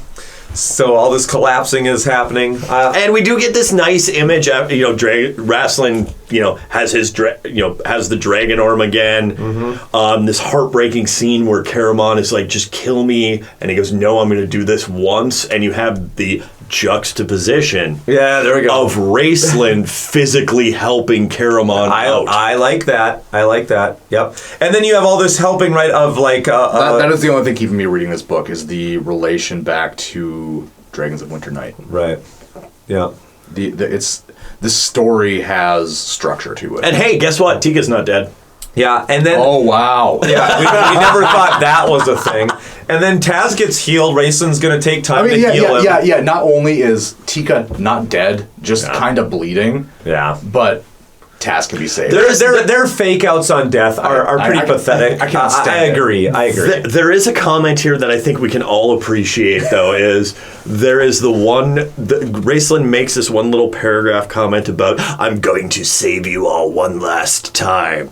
And then keep saving him. Except Tanis, I owe you nothing anymore. I did enjoy that. Yeah. No, I like because that he too. repaid him tenfold. Yes. Earlier. Yes. Hey guys, we have 2 chapters left. I have nothing to say. Are you sure? I can see your notes. I was all jazzed about the title. Actually, yeah, you're not wrong. That last chapter. Hey, we're in chapter 13. Why are you jazzed about this title? What is the title of chapter 13? Kitiara. Tanis searches in vain for Laurana and finally finds her down some dark ruined hallway, and he calls out some sort of weird word, Quisalis, which is the elven word for beloved. I'm ready to skip through a lot of this junk. Hey, babe, beloved, wait up, beloved, my girl. Yeah, like you want my shorty, shorty. Where you going? This is stupid. Again, this high school romance stuff that's happening. I want Laurana to have kicked him to the curb and stay there. Yeah, like I don't like all this. The stuff he says, like Tanis mumbles dumb love crap, like Laurana, I don't ask you to understand. I don't understand. I don't ask for forgiveness. I can't even forgive myself, said every John that has ever lived. and then as he's confessing this, I was so upset. I was so upset here because as he's doing that and as he's confessing this to Laurana, no, just please just let Kitiara disappear. Let her just maybe get away to come back and be a baddie some other day. No, she has to walk in as she's going and watch this and see him talking to her. And Soth is like, I'm going to kill him. Right. And she just kind of like makes up something like contrived. You know, I agree with you. No, that's not her. That's not who she has been. No, it's not. It would have been squash them both or kill her and maybe I can play with him some more. It's weird. Yeah. It's like from Seinfeld, Tanis has the Kavorka. and it just makes all kinds of women just do weird things. Yeah, I agree. There was part of me, again, sometimes you read a chapter in a weird frame of mind. And so what you're saying, I'm going, in my notes, I'm like, oh, Kitiara is there. Throw down. Like, I remember reading this, thinking like, oh, this is kind of exciting. Like, now they're having a stupid moment that I hate, but now here's Kit. Oh, I hope she stabs somebody. But when you guys are talking about it, you're right. This is all against type and very and then we have this weird speech about from Kit to Lord Soth as Lord Soth magically produces the crown. And he's a ghost, so fine. But we have this speech that is so against the archetype you've set up for Kit here. Of I guess I've already won because he'll always have me in his heart, and she has to live with that. Shut up, Kit. Like what? Yeah. No, she doesn't care. That's what makes her so hot. Who let Hickman into the room at the end of this book? Is what I want to know. Oh wow! Do you think that's what happened? That's true. Yeah, for sure. Well, because I was so on board, like in between the parts where we knew it was just Weiss. Yeah. And then like we get these. Well, we don't know that he's in here. We don't, but we get these weird religious overtones that we had before. But you know what? And I know he did all like with Silvara. He's kind of the. Maybe I'm wrong on this, but he's kind of the big high school romance. It seems writer. And yeah, so some of this stuff is falling apart. Yeah, so we're leaving the crumbling temple. Kit and Lord Soth have this weird moment of "you show me yours, I'll show you mine," and she sees super weird. She sees the like true evil of the death horrors or whatever. Yeah. And then she's gone, and then they're gone, and then we're running. Out of the temple. Yeah.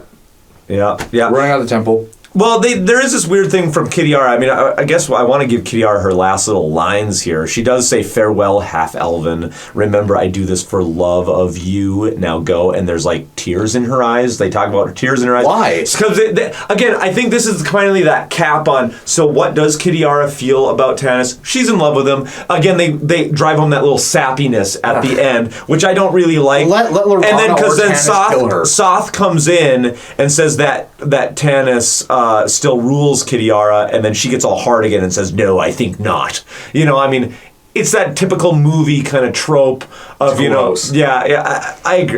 agree. It's not strong at all, and it's not, again, like what you said, totally against Kitiara's character. For sure. Yeah, totally against what we've built her up as for 3 books now. I agree. She is not the lovesick girl. She is the power hungry. She is the power hungry who doesn't care. Yeah. And she will use whatever she can. She just lost the crown. Like, this is the point where she'd be killing Tanis. Yeah. Not pining over his love, but because all of her plans are in ruin at this point. I don't know. What she's been struggling with for years is now gone. I don't know. I don't like it. Okay, so we keep going. We're running out of the temple, and Tanis has time for some great speeches as we're running out of the temple. I do. You know what? Luke here. I'm still here. I do like that they found the ring. I do like how they found the ring. Like, it's Tass. Maybe if Tass was dead and his pouches were like riddled. No. Well, they think he's dead because his pouches are there. Yeah, but like they find the ring. I like that. That's okay. If I ignore everything else. Well, Tanis and Lorana and everybody, they emerge to find everything in chaos. This whole thing, they try to drive home this like tagline. Like, I feel like this was a movie. They wanted the poster to be like, "Dragons of Spring dawning. Evil turns on itself," because they keep wanting to drive home this evil turns on itself thing. So we get a ring, we get out, we walk outside, and what's standing on, and all of a sudden, what's standing on the hill? We have a big shining light standing on the hill. Let's go that way because it's light, and we just came from dark. And I don't know why they go to it, but there you go. Why would you do that? Yeah, I don't know. Raistlin, Caramon, Taz, Tika, Taz, and Raistlin have escaped the temple. Caramon wants to go search for Tanis, and Raistlin says he's an idiot.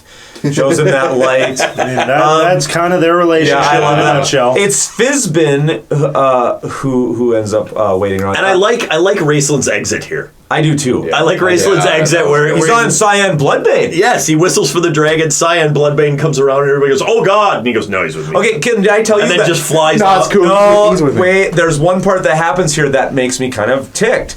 Caramon says that he wants to go with Raistlin. Yeah, and this I hate this part because that has undone every bit of character development you've done. That's exactly what I have. I'm like, Caramon has just been a bleeding heart for Raistlin this entire time, and I finally thought he got some guts. This completely undermines Caramon. It makes him stupid. Caramon instantly becomes like this simpleton who will just, no matter what Raistlin ever does to him, like, "Oh, I love you, Raistlin." But he's my brother. I love my brother. Yeah. I love my brother. There's a difference between all that and just being a rag. Just being a rag. But Raistlin, at least I would have been more upset if Raistlin would have been like, "Yeah, okay, get on." Yeah, I agree. But at least Raistlin shuts him down and is like, "No, I'm going to go do evil stuff. You don't want to be here." But I just hate. What was that meme after Avengers came out where it's the Hulk and Iron Man and the Corvette like, "Get in, we're going to go do nerd stuff." Like, hop on, we're going to go do evil stuff. You don't want to be here. I'm going to do evil stuff. We got to live our own lives. It totally removes the legitimacy of all these like emotional moments I've had actually reading this book. You know what it's been is, I'll tell you, there is no character arc now for Caramon. What that moment has done is from Dragons of Autumn Twilight to this book, Caramon has not changed one iota. No. If I thought he had. But this moment shows that he is still simple. It was talked, and I thought that he was not. I pointed at Paul and said simple. Yeah, I'm sorry. Paul's really. He does the voice. Paul's really. He does the voice, but Paul, you are not simple. To be fair, that's also why you gesture towards me half the time when you're yelling at Tanis. That's true. It's amazing what happens when you do I the hate voice. Tanis. Yeah. Anyway, let's wrap this book up, man. All right, we got a few more Taz things. and Fizzbin. Yep. Taz and Fizzbin, we have the whole he's you guys were such good, you will never be without Flint. Flint will always live in your heart, BS, and you and I can still be friends because even when Taz, but aren't you like a god? And he's like, doesn't mean I can't have friends. Yeah. Well, and Fizzbin does this entirely stepping through the fourth wall, I feel, where he says, I set the stage, lad, Fizzbin said kind of yes. nice. I didn't give you a script. The dialogue has all been yours. And then I love this last part because he says, must say I could have improved it a bit here and there, but then never mind. And you know what? That's kind of what I feel. I mean, like right before that, it's kind of like a tee-hee, wink, wink. We're talking about Dungeons and Dragons. Do you guys remember that? yeah, exactly. Shut up. Yeah. I see. This was again a moment where you guys saw him Gandalfian. I saw him as the little guy from the cartoon. Right. This was the moment where it was definitely the little guy from the cartoon. You're like, well, it was quite an adventure. We could have changed some things. But it was still quite an adventure. Maybe next time I'll write better. As he's looking into the camera. Maybe next time I'll write better. Wink, ding, ding, and then it fades right to the credits. Yeah, exactly. But it's almost like they knew the writing wasn't great, so they're gonna have some more goodbyes. Taz is going to go to Kendermore. Caramon's going to go back to Solace to rebuild. Tika. Tanis is I have just ego tripping and says, Lorana, before either of us even knew what true love or commitment meant, it now means a great deal to me, Lorana. In the dream, this ring brought me back from the darkness. Blah, blah, blah. Shut up, Tanis. And I love this. Hands the ring to her, and she chucks it. And I wish this is where it would have ended. Yes, screw you, Tanis. And if you're paying attention here, too, this is just, I don't know if it's Weiss or Hickman. It's probably Hickman, because I've had more problems with Hickman. But as he's doing this whole speech about this ring has brought me back to you, there's a couple little notes in here about, the temple falling in the background and there's explosions going on. Yes, exactly. Oh, God. The fall of Rome. Because you need fireworks. Tanis is playing his pity violin while Rome burns. But I just... Again, going back to, does this ring mean anything? I mean, she throws the ring over the cliff. Again, it's wrapped up with that dragon. And it's not wrapped up it's with not the ring anymore. But again, I don't get what the meaning of any of that was. Because, he comes off of it, and Pyrite comes off, and Fizzbin rides it off. Well, that's how they got out of the temple. Right, okay, that's what happened. The dragon. I at this point, I'm just taking it as something of, okay, it's an ancient elven ring. Maybe there's some, weird elven magic to it. Yeah, and right. The dragon likes to curl up on the warmth of the magic when he was in the Kender's pouch. Right, yeah. Fine. I don't know. I'll make up something. Yeah. So we get through the end here. The temple, like you said, explodes, but both what I like this is both gods then appear back into the stars. I did like that. That was good. But the god of neutrality, they make this note about saying there's a god of neutrality, of scales in the balance between the two of them. And I'm saying about how I write these notes in what do I know just now. Is that god of balance, that god of neutrality, right? Is that Astinus? I don't think so. No, because that constellation would have been missing earlier. Yeah. Okay. And we jump to the he's epilogue. a servant. Astinus is a servant of the gods. I didn't even go with a servant of the gods. I just went with an entirely different entity. Right. And again, I'm throwing that out there knowing the answer to the question, but again, in my mind, as I'm reading it, I'm going, okay, we've met only really 3 things that we know are gods, right? And or that we think are odd. And Astinus was one of them. And they kind of weirdly shine a light on this neutrality thing. I'm going, oh, okay, so is Astinus the one arbitrating between the two of them? That was the alignments back then. There were only 3. Yeah. Was it lawful, neutral, and chaos? Yes. That was it. Yeah. Okay. All right, so we get through all this. We jump into the homecoming. Palanthos, hey, Raceland approaches the Tower of High Sorcery. He pulls down the tatters of this robe, which I guess is still in existence after 300 years again. Magic. And the only one who knows he's there is Astinius. A wraith appears to go, hey. I kind of like this yeah.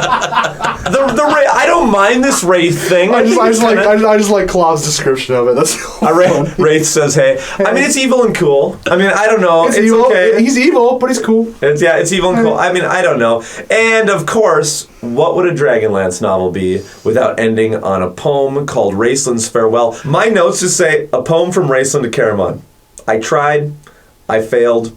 Listeners, explain this poem. Yeah, I don't. Why would Raceland write a poem? Okay, I'm even gonna go. Okay, so we know that Raceland and Caramon are the two strongest characters in this. You're gonna end on a poem, I guess, arbitrarily written from Raceland to Caramon. This poem, it should be heartfelt, I guess. This makes no sense. I don't even know what this poem is about. And so we get here. We've had 2 songs that we actually kind of enjoyed. Yep. So we need to throw one on the end that we just go, what? But you look at, I read that last stanza, and it kind of was it almost felt to me like Weiss or Hickman or whoever wrote, or Michael McDonald, whoever. Michael Williams. Michael Williams was trying to do this little like weird Midsummer Night's Dream pan thing at the end of this whole like, if these spirits here have offended, think of us and we are amended. You know, this whole like, well, if you don't understand, then ask Tanis, because Tanis will explain it all to you. Of course, Tanis will explain it. Okay, you know what? I again, and I got to go with just. Oh boy, this is so tough because when we started this podcast, I've always wanted to get authors on here eventually. We are never getting Michael Williams on here. That's okay. But I'm a B-man. The pretension of this, like a lot of this stuff has just been so pretentious. I mean, we got a guy with a literature degree. All of us are in the realm of education, and here we end up. What he says at the end, I just can't take it. He says, "I tried to sound Shakespearean here, but ended up more like Browning." Oh, okay, I can see that. What? That's pretension of the worst kind. No, it's. This is not Browning. It's what? He's sounding more like Browning. It's going from the aspect of I wanted to write a comic book like Stan Lee, and I wanted to have illustrations like Jack Kirby. And I ended up with a kindergartner's drawing. Okay, yeah, because he says Browning, Mr., not Mrs., is what he said. But yeah, oh man, when I read that, I'm like, hey, at least he admits that he was trying to shoot for something great and really fell far from it. He does do that. That's really how I would read that. He does do that through a lot of the annotations, kind of claiming that his poetry isn't great. I do kind of have that feeling, kind of stepping outside the world, that you got Weiss and Hickman who were like working for TSR, and they're like, can you guys write? Okay, write. And the one guy was like, I can do poetry, kinda. Hey, I just recorded a rap EP. So we get to the end here. Yeah. We have Raceland's song. Raceland is summed up that, I'm out to do bad things because darkness is cool. As the book ends. Huzzah. Yeah, we're here. I mean, like, as negative as I've been towards the end of this, I'm kind of sad to be here. We're at the end of Volume 3 of the original Dragonlance trilogy here. Wow. The end of Dragons of Spring Dawning. Let's go around the round table here. Let's talk about our final thoughts, do some final ratings for this Volume 3, Dragons of Spring Dawning. Paul, where are you sitting, my friend? Wow. So, the final book. It's a little bittersweet. This is my last book for a little while. And honestly, once again, I'm going to be that person that Dragonlance fans will probably agree with, because you're fans of it, and so am I. Are there things in this book I did not like? Yes, I really don't care about the Sea Elves. I'm sorry, I could care less. But book 1 of this book, as weird as that is to say, I liked. I really liked it. Book 3, I really liked book 3 as well. I can forget book 2 and just move on. That is what I am doing with this, with my review here, is I am pretty much just forgetting about book 2. I liked the character build-up and watching some of the characters change. Once again, I am forgetting some chapters on purpose for myself. Overall, I would recommend this book. I won't say highly recommend it. I'm only going to give this 4 TARDISes out of 5. Klob, what about you? Well, kids, your old Uncle Klob is a little distraught at the end of this book. I'm trying to look at this book in a singularity right now and not look at it as the entire trilogy. Spring Dawning, there were parts here that I was into. I absolutely loved. As we talked about at the end of Winter Night, there were things there that I loved, things that I hated, things that I didn't want to go through. I keep coming back to the fact that this is a Dungeons and Dragons book. This whole idea of we finally have a book here where everybody's playing. Everybody who's playing these characters at the table is playing. Every character here does something. I enjoy that. I enjoy that we have something for every character to do other than Lovejoy Rivermoon. They left. I was happy with that.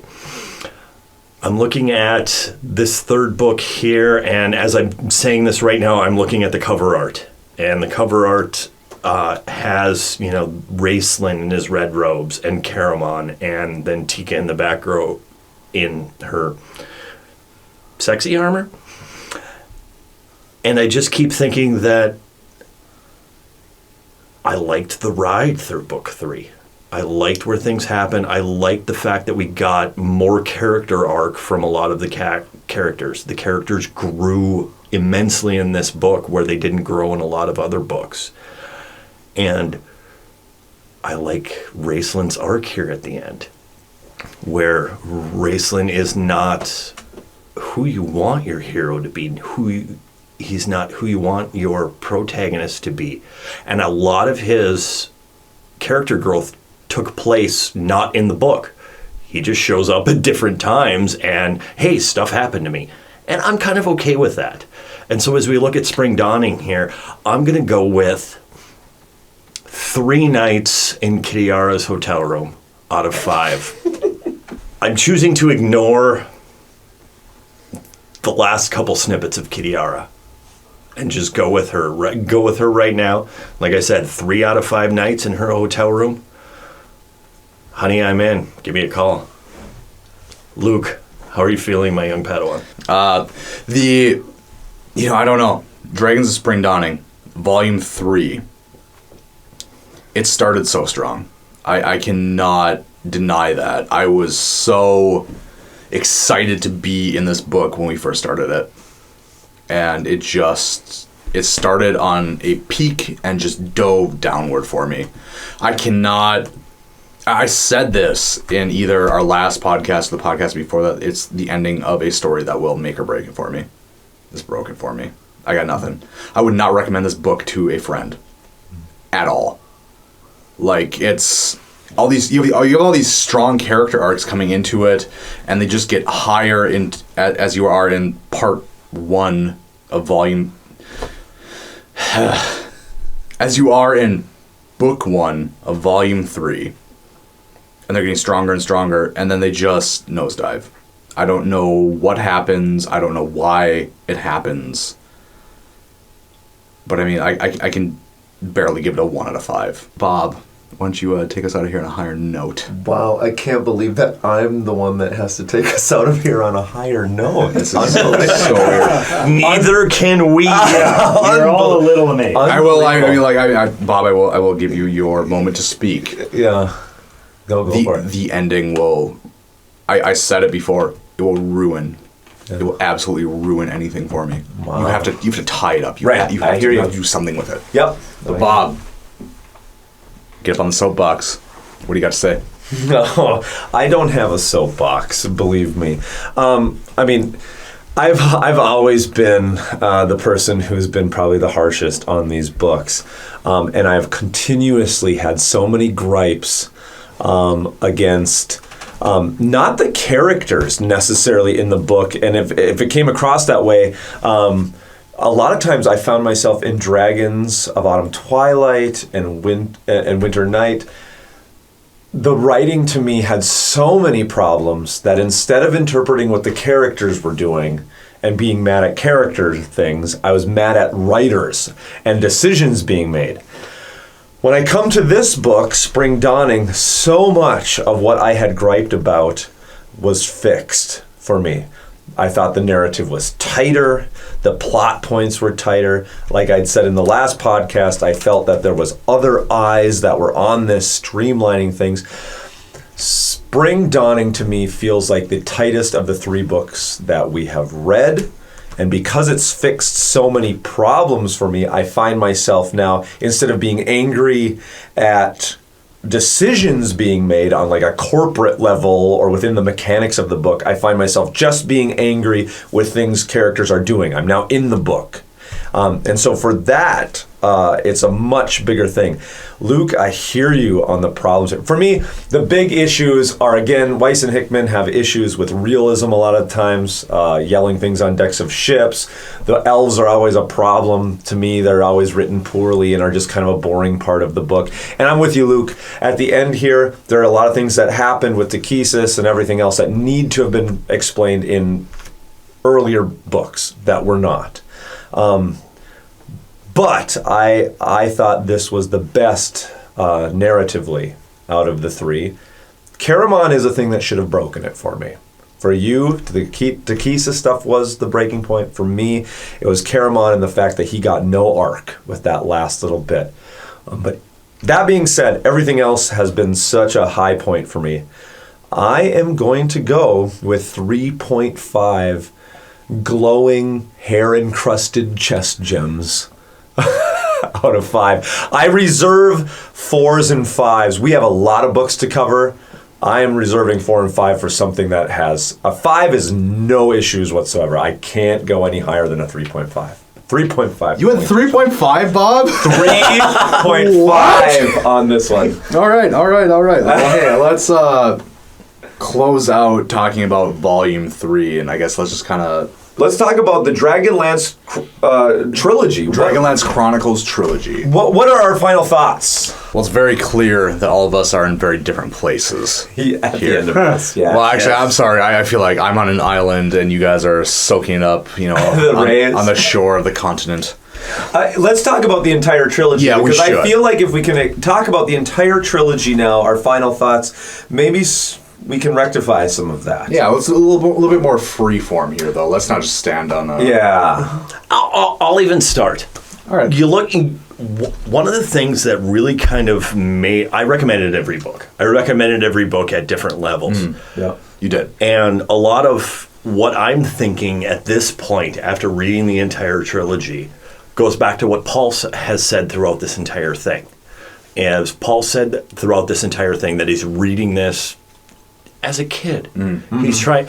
I have a 10-year-old. Mm-hmm. I'm actually really excited for next year when he gets into 6th grade, and I feel he can handle some of the boot scenes and some of the other things. Right, exactly. Yep. To give him this, because he loves fantasy. He loves Rick Riordan. He loves, J.K. Rowling. He's loved all of that stuff that he's gone through. I'm actually really excited to give him this. Yeah. Right. And I think that's really where like this group comes together. Right. I don't have any kids. That you know of. No. No, sir. I do not have any kids. No. It's a different perspective. I watch movies because I want to watch movies. I read books because I want to read books, except for when I'm doing a podcast. Paul, you look at books. You tried to like this. Yeah, right. Is that what I'm getting from you? Absolutely. Yeah. I came into this book honestly with my professional. I'm going to look at this and the whole trilogy. Teacher, the whole trilogy. The entire thing. The whole trilogy. I looked at it as, would I recommend this to a student of mine? Yeah, and it was Is there some things that aren't perfect? Yeah, but. When you're trying to find a book for somebody that might not like reading, maybe this book will do it. That could be it. And actually, to rebound off. So that's what I went with. Yeah, to rebound off of what you just said there. Professionally, I work in technology. Yeah. Ones and zeros, man. Right. And it's even as like a trilogy as a whole. Yeah. Spring Dawning would ruin it for me. Right. I don't know that I could like. God, even I know so many people who play Dungeons and Dragons. I know so many people who would probably like this, but I don't want to put my name on it. Right. I would never. I would never. And I understand where you're coming from on that. And going back to something I said when I was doing the Volume 3 review that I did too. I always try to find the one character, even if it's something I'm not agreeing with, or even if it's something I don't like, whether it's movies or books or anything else, I try to find something to glom onto. I so badly in that first book wanted to glom onto Tanis. Yeah, I did too. Oh, yeah. I remember even kind of backing did. Tanis and kind of being against Raceland, and boy, has That's the exactly. tide That was turned what I on said at the end of the last episode. I want to know what Tanis does. Yeah. And I'm like, I don't care because you ruined it. Yeah, yeah. But I look at these things, and even if it's something that I don't agree with or I don't necessarily like, I always try to, whether it's the book, the movie, the comic book, anything like that, I always try to glom on to that character. And I wanted to glom onto Tanis, like I said, and I really, I wanted Tanis to be my Aragon. Yeah. I wanted Tanis to be my Strider from Lord of the Rings. Yeah, I did too. And I think that's what they're going for. I honestly think that's what they went for. I remember backing up Tanis, like being, I like Tanis, I don't like Raceland. Oh man, how does the tide turn? Wow, has the tide turned? And I don't. Did you ever like Tanis? I don't know that you did. I don't know that I think in the beginning of this I did. You wanted to. I wanted to because we all did. We thought he was our hero. They were set up as the archetypes. And I'm like, okay, this is our leader, and he's a half elf and he's old, and this is going to be the Strider. Exactly what you said. This is exactly what I thought, and maybe that's why I would constantly rail so much against his stupid decisions, is because this was not Strider. No. This is who I thought I was getting, and he was not living up to any of my expectations. Maybe if I had none and been like, oh, he's a horribly flawed character, which could have been good, maybe that'd be okay. I don't know. I not when your party can't call it out. It needed to be other people saying, wow, are you horrible, and there need to be struggle there, and there just isn't any there. And I think a part of that is why, even with everything else that was going on, I think all four of us glommed onto Raceland. Right. Even part of that had to do with a bunch of the information we got from all of you out there listening, talking about Raceland. Oh yeah, even not just Raceland, just Caramon and Raceland. Yes. That relationship was so strong to me, and it had such an impact on me. Like what I said, like it had an emotional effect on me. Right. It really did. I almost cried. Right. But at the end of this book, at the end of Volume 3, it was just ruined, and I can't stand by something. Right, that is ruined like that. And I cannot stand by that. I've got to bring this up because I think this makes no sense to even me, and I'm trying to process this as I'm talking about it even. But when I look back at the entire trilogy, although I didn't recommend the first book and kind of gave my strongest recommend to the third book is the tightest for me narratively, really, but is the most empty for me. Yeah, of the whole trilogy. Like, there's kind of this, even though it's the most finessed and the one who I can't cite as many problems with writing. Edited better. It's edited far better, and the narratives, what's happening in it is better. There seems to be a lack of heart. My favorite of the three books, although not recommended, is Autumn Twilight. No way. I can't believe I'm saying yes, because then when I'm not recommending it, like you said about perspectives, right? Okay. Yep. When I'm going back and saying, I want to create a podcast where we're recommending books, right? I cannot stand behind kind of the travesty that some of the writing and plot points of Autumn Twilight was, and to a general audience who listens to this podcast, who will hear me on what I would think are like 5-star books, say, read this book, this is awesome. And then they go back and hear Dragons of Autumn Twilight, and I'm going, and 5 stars, guys, read this. Yeah. There is way too many problems there. But at the same time, that's the one that felt that kind of unbridled energy of two authors who don't know what they're doing and are trying to get their ideas down on paper. And the things that, when I think of Dragonlance, I immediately think of stuff that happened in Solace. I think of Pax Tharkus. I think of the stuff that happened in that first book with fondness and kind of love. Whereas the later book, and then for sure this last book, feel a little bit more devoid of that fondness and love, you know? Which makes no sense to me. How I cannot recommend the other one, weird. But how my fondness for them are reversed. Like, I could see myself reading Autumn Twilight a few more times before I'm dead, and probably never really reading Spring Dawning again. Never going through the whole trilogy to get to that book. You know? But weird. Bob and Luke, both of you, I think that speaks to the universe. Yeah. More than just looking at the authors. Yes, more than looking at the authors and the writing. The universe has such depth, and the universe and appeal. Yeah, and we're fans of the universe, and we're fans of being there in any of this, you know, sword and boot and armor stuff. We want to believe, right? And that, I think, speaks to a lot of our criticisms. Yes, is that we are so impassioned that we want to believe. And we want to understand. And that's why when we got to the end with Raceland, I really had this Mordo feel for him from the old Doctor Strange comics, where he was part of the hero group for a while, and then he's railed against everything because he doesn't believe in it anymore. Mm-hmm. And so I like the fact that we get to the end of this, and really, who should we be following? Which is who the Dragonlance community out there, where you guys told us from the beginning, was screw everybody else. Watch Raceland. Right. It's amazing to me, even thinking back to my original comments on the first book, where I'm kind of railing against Raceland and going, I don't understand why the community likes this guy so much. Now I get it. You see it. Every besides Lorana, a lot of these are pretty weak characters. They don't have a lot of. I mean, Gold Moon, Riverwind, they're pregnant off somewhere. They've never been strong. But you know, good. They should have left a long time. Exactly. So I mean, Raceland. At the end of all this, Raceland, Caramon, those are the two people that are the strongest. And they get such a misservice at the end. They do. Oh, that I really can't articulate enough what a horrible decision. Just that last line. Yes. One line for Caramon just ruins everything. And had they not had that line and just had Raceland leave.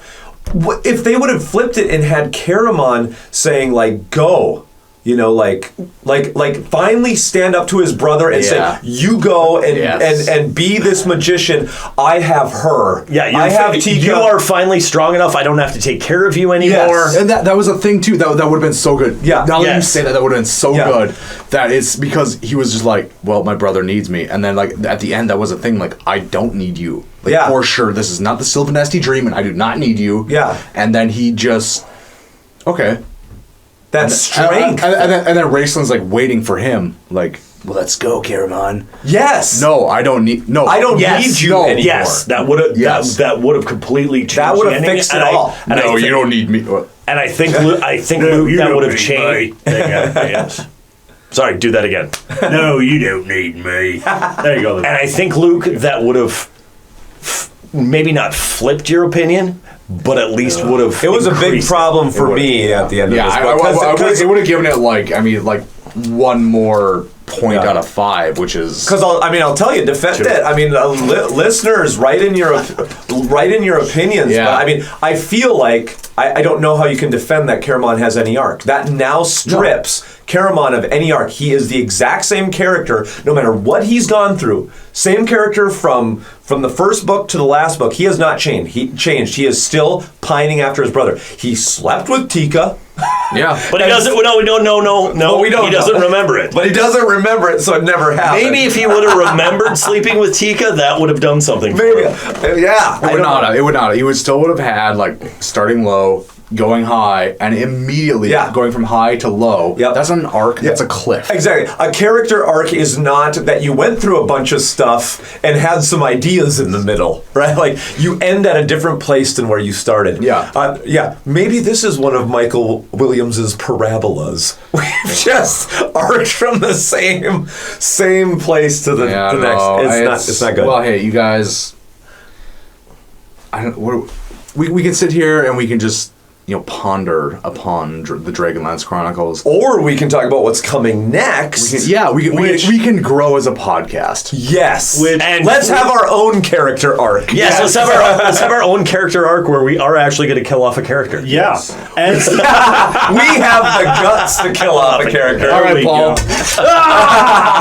All right. No, I will say I am really looking forward to listening now. I've been on the side where I'm still waiting for you to like the Facebook page, Paul. Have I not liked the Facebook page? No, you haven't. Right, I will have you're not a big social media guy. I won't fault you for that. All right. Well, I will have to like the Facebook page now that I'm no longer on the podcast for a little while. So, I'm looking forward to reading Red Rising and listening to the review. I have not read it yet. Yeah. I have no information about Red Rising yet. I know. Yeah, I'm kind of the as Bob was our shepherd into the Dragonlance Chronicles world. I am the shepherd into the Red Rising world. Yes. So, listeners, I am right there with you guys for the next 3 episodes. I believe. Yeah, there was.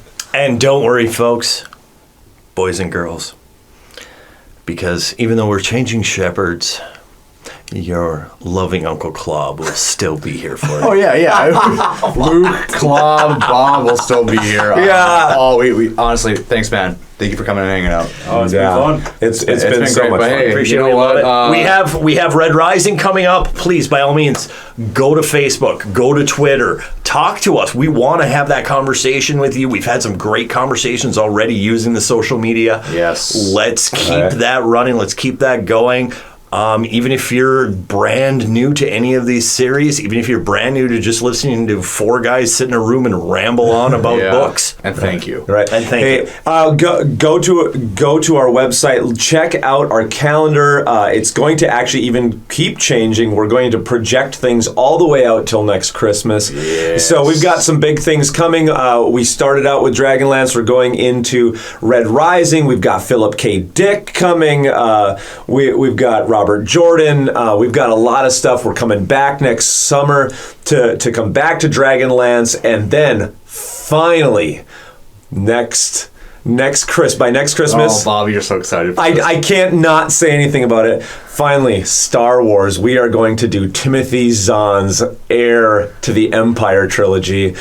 I'm giddy already, and it's over a year away. Yeah, that's December 2018. That is the end of the current running Star Wars trilogy. Exactly, and it'll be great because we'll see 3 movies dealing with after Return of the Jedi, and we'll be reading the 3 books that originally spelled out what happened after that movie. And folks, keep listening. Keep checking your apps. Keep looking at things because we're still here. We're going to be here. There's a bunch of new content that's going to come out here at the end of October. The beginning of content. Yes, end of October, the beginning of November, and we will keep rolling through. And again, thank you for all the love. Keep it coming. If you like us, throw that 5-star review on iTunes for us or whatever device you happen to have. Yeah, or hey, if you disagree with me, Luke.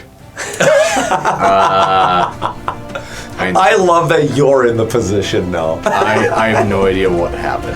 That is awesome. This trilogy has been so weird, but hey, you know what, you guys? I have the tip in my hand. Why don't we settle up our tab? Oh my gosh, let's settle up our tab. Let me pick these coins off the floor. Guys, let's settle up our tab. Get the heck out of here. You know what? I think I have the Falcon out back. It's covered up in a tarp. You can jump in it, get out into the atmosphere, and start doing some sci-fi stuff. Hey, let's get to some sci-fi. Yeah. Do you guys have Hey, I tell you what, honey, come here. My buddy's got a ship up. Do you guys have any galactic credits? There are seats of